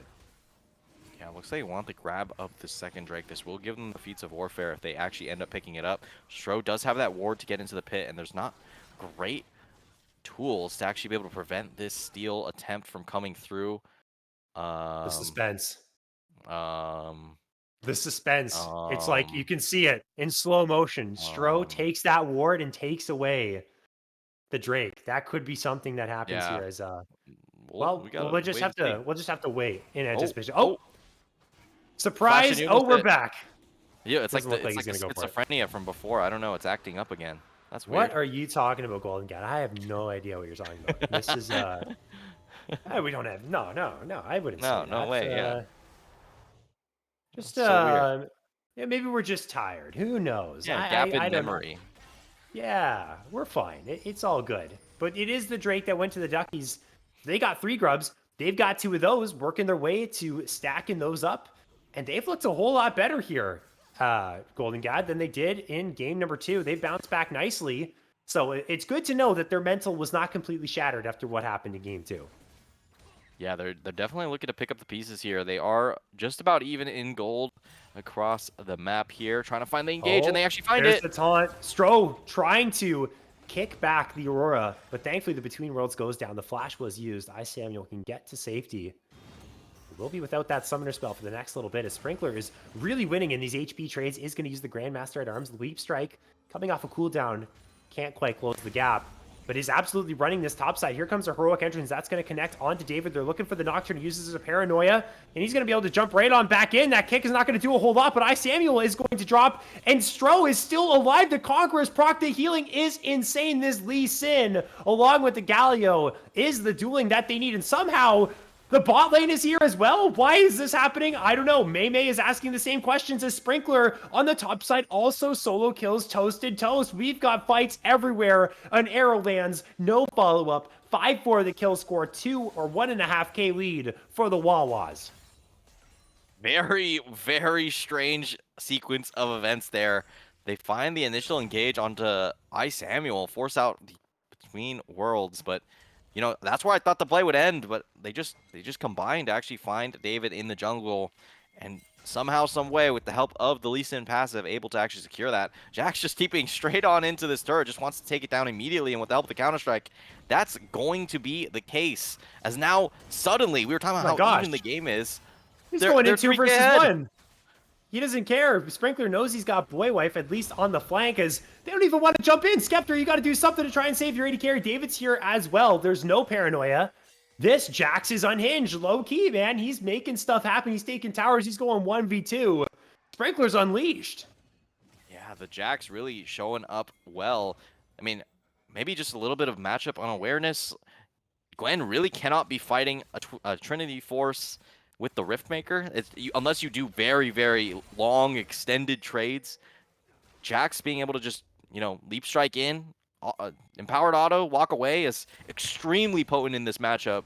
And just, you know, showing some of the prowess in the matchup. So shoutouts there for Sprinkler. And yeah, they just have a great time going forward. Skeptor looking to maybe get stunned up there. Does actually land it, but they just don't have the follow-up, especially with David in the wing. Not going to go for it, as lane assignments pretty normal here. You're having pretty much everyone match exactly who you think would be matching. Rift Herald up and available on the top side. RDG did end up claiming up those feats of warfare, but I'm not sure it's going to matter very soon here. Skeptor getting poked down just a little bit. I mean, this is pretty chill for now, but They're David's looking in for the the area. Ashe right now. Asura's in trouble. Has to use Flash. The fear connects. Will be able to escape. No bullet time committed. Now it's going to be used, but that's not going to get a whole lot of damage down.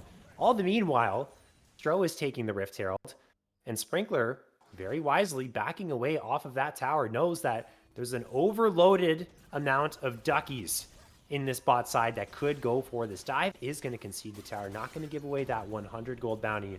Knows the jungler for his team is on the other side of the map.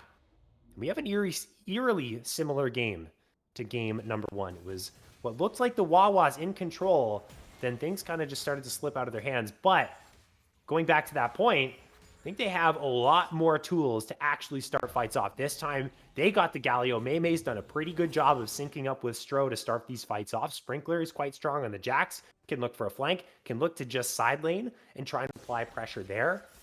And it's going to be pressure on Rubber Ducky to make these engages happen. Get the Between Worlds down. Maybe Samuel looks for a flank. You follow it up with the quickness from Skeptor. And you find the big fights when you need to find them. And finding one right now would be nice, as Soul Point is something you'd be quite happy to have at 19 minutes. Yeah, I think also for the Wawas, and hold that thought as they're going for an engage. Oh, wow. Okay, well, that was close. Concussive blows are connecting onto David. He's going to be stunned up. They're going to chain that with the Counter-Strike as well, but they don't have a whole lot of damage, but it will bring the Nocturne down to half HP, and it's going to make this contest of the Drake a whole lot harder, especially because they also have a Shelly running down their mid lane as well.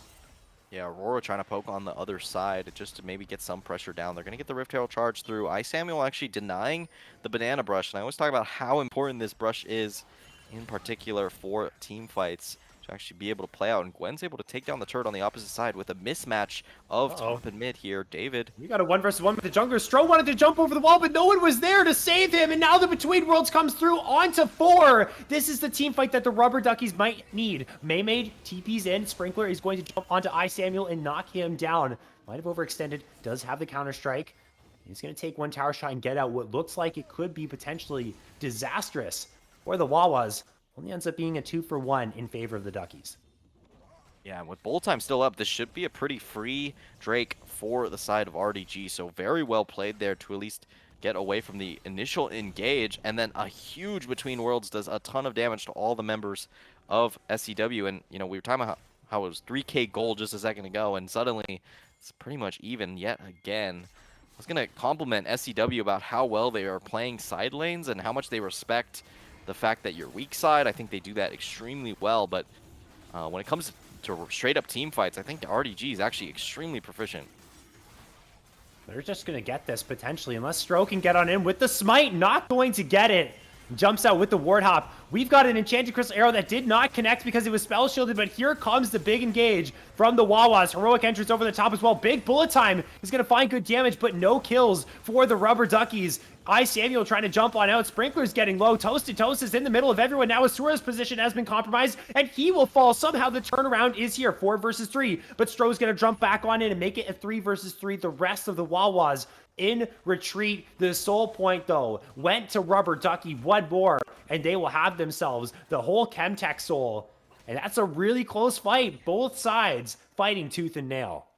It just gets so disjointed there. Asura not able to join the Braum on the backside of the fight there. Just gets isolated, which I think really did kind of determine how that fight actually played out. So unfortunately for SCW, they're not going to be able to find the Drake. And despite the gold being pretty even, 1K up for SCW, but that's 3 Drakes for RDG. They should be able to make great pace to actually getting that soul right around when Baron spawns. And that could be a really hard decision to make here for SCW if they actually let it go. So Ruinous Otacon at least on the table now. So trying to find some fight. Boywife on the back. They're playing so aggressive here. I have no idea what they're doing. They have no teammates around them. This is just going to be 2 kills. Revan has to use Flash, but does have the Winter's Bite that is going to connect. And now there's concussive blows. I am a little confused as to what that was. That's just green light Otacon time. David's alive, but it's 5 versus 3.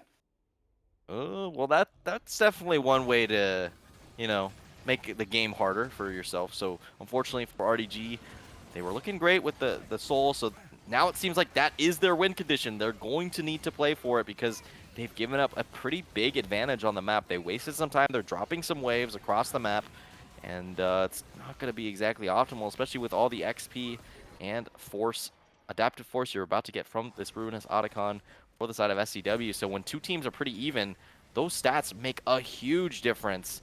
And, you know, with RDG being a little bit better at team fighting so far in this game, you know, those extra stats could really make a big difference.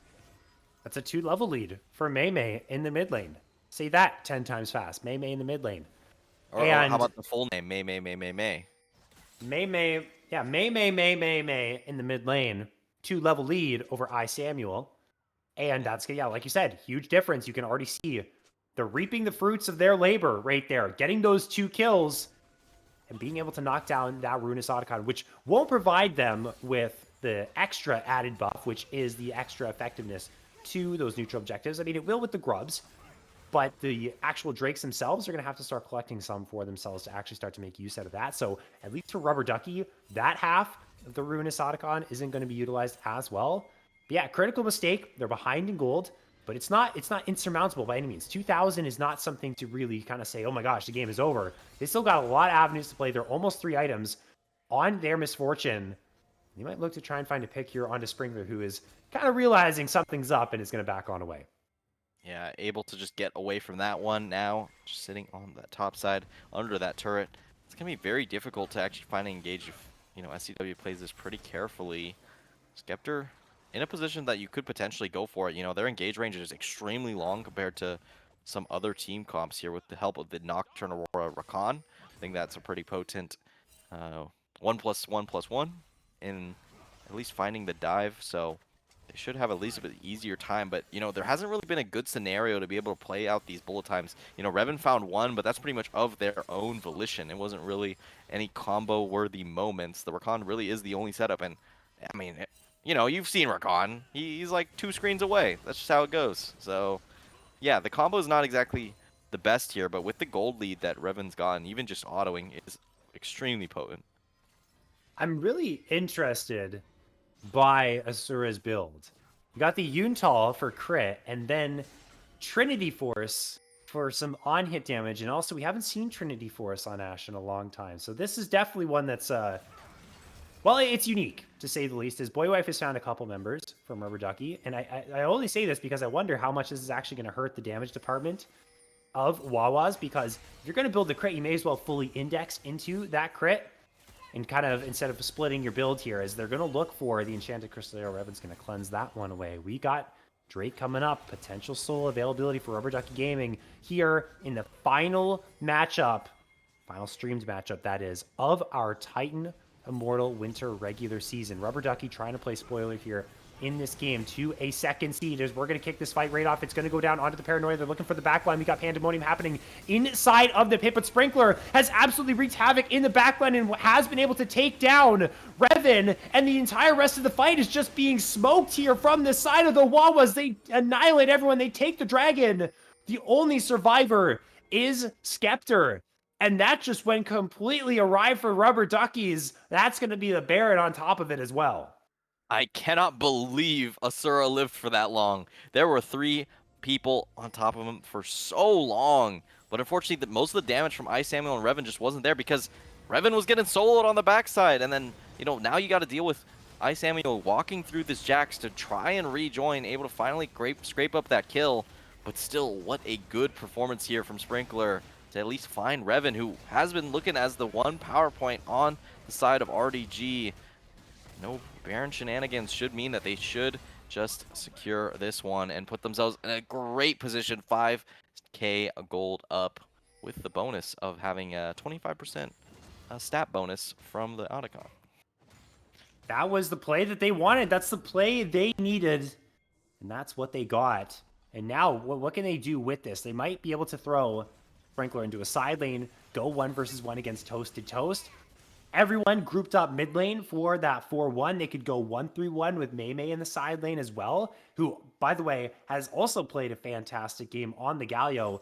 And this is kind of showing the depth of this player as well. Not only can they play the carries and be that 1 versus 9 type of player, can also take a backseat, play something that's more supportive like the Galio, something that's more engaged focused, and also fulfill that role quite nicely. So I think this has been a pretty good statement series here from Mei. We'll see if they can end up closing this one out. They do have to kind of assort their waves. They're getting the push in topside. Now bot lane's being pushed up. They do probably want to sync these up though. And Skeptor is just emoting on them, trying to distract them as best they can, as that Unbreakable Shield went the wrong way. But we'll see. Once these waves are set up, what kind of pressure can they get? I would expect they want to at least take down all of these tier 2s. Whoa, Skeptor blast planning in, able to dodge away from all the rest of the follow-up CC. So going to be able to get away from that one, despite it looking extremely scary. But, we've seen engages in this exact position before for RDG. We go back to game 1 with that Nico, and they're going to go for something. We got a Paranoia because Toasted Toast is caught up, but look at the bullet time. This is massive. Asura is gone. And this might be the play that they need, but the trade will be there on the right side of the fight. It is all the Wawas. They are up 2 kills to 1. They're trying to continue onto the tier 2 siege. Mei's taking the tower, lands the taunt onto 2, jumping back into Skeptor, but he's only going to drop. Here comes the Heroic Edge over the top as well. And going golden to drop the aggro. All of a sudden, everyone's down from the Ducky side. The base is open. We might just see the end of the game and the series right here, right now, Golden Gad. Yeah, that was beautiful. You saw a bait on the Braum towards the right side of the fight just to protect Asura, and then the bullet time came through, but unfortunately it wasn't enough to actually take down some of the other tankier members, and Mei just one-shots Revan to start off that fight, and that's your misfortune down, and there just isn't enough damage in the tank afterwards, and Summit Esports Wawas claims their victory in the final game in the regular season for themselves to put themselves in a much better position going into playoffs. Second seed secured in Group A. And I mean, wow, that was fast. I did not expect, you heard what I was saying about the Baron power play Golden God. I was like, oh, they might be able to knock down all the tier 2s. They'll play it slow. They'll fix their ways. They'll do maybe a 4-1 or a 1-3-1 if they really want to. No, they said, oh, we're just diving. We're killing them, and we're ending the game. And Mei in that last fight was just sitting under the tower, tanking damage for a century. And you also pointed out one-shot Revan, this tanky Galio, who also has the Hollowed Radiance plus the Riftmaker. That extra needlessly large rod's going to add a kick to everything as well. Just eviscerates the MF. And it was a good look at the start of the fight for the Rubber Duckies, but everything else, the individual strength was too much from the side of the Wawas, and they get the win there. And it took them one game to wake up, but at the very least, they get the win to head into playoffs coming off of that last fight there. And you know what? They get the second seed. They're going to have that easier opponent going into playoffs. They're going to be feeling good about that one there. And yeah, I mean, really solid series. They were also playing with that substitute there as well, Golden God, but that didn't really seem to hinder them too much aside from that game number 1. Yeah, I think they looked pretty good, especially after that first game. I mean, even in the first game, it looked okay, but as I said, I think there was a lot of problems with the draft. So you pick stuff that's a little bit more orthodox or a little more easy to execute, and they're able to actually just completely stomp out these last two games. Yes, the last one was close for a bit until it wasn't. That's just how it is, and they were able to actually just kind of flow that win through. And it's funny how I pointed out, hey, this is where engages have happened before, and like clockwork, it happens again, but unfortunately, it doesn't work out this time for RDG. Not the same explosive force of that Nico. So for them, they're going to fall. So they're not going to be able to go out in a triumphant finish out of this tournament for the winter split. So a little bit unfortunate for them, but they were out of the playoffs anyways, and it's good to see that SCW has their wits among them before they go into these playoffs. Absolutely going to be a good sign for them. For those of you who just joined from Risen, well, thank you for rating our stream, but we are right in the process of closing out. That was the end of the Titan Immortal League, the last week before playoffs. Summit Esports Wawa taking down Rubber Ducky Gaming 2-1 in what we might have expected to be a 2-0 series, but the Duckies fighting hard, trying to make the series as close as possible was. And I do believe they did a good job of that. They made it close.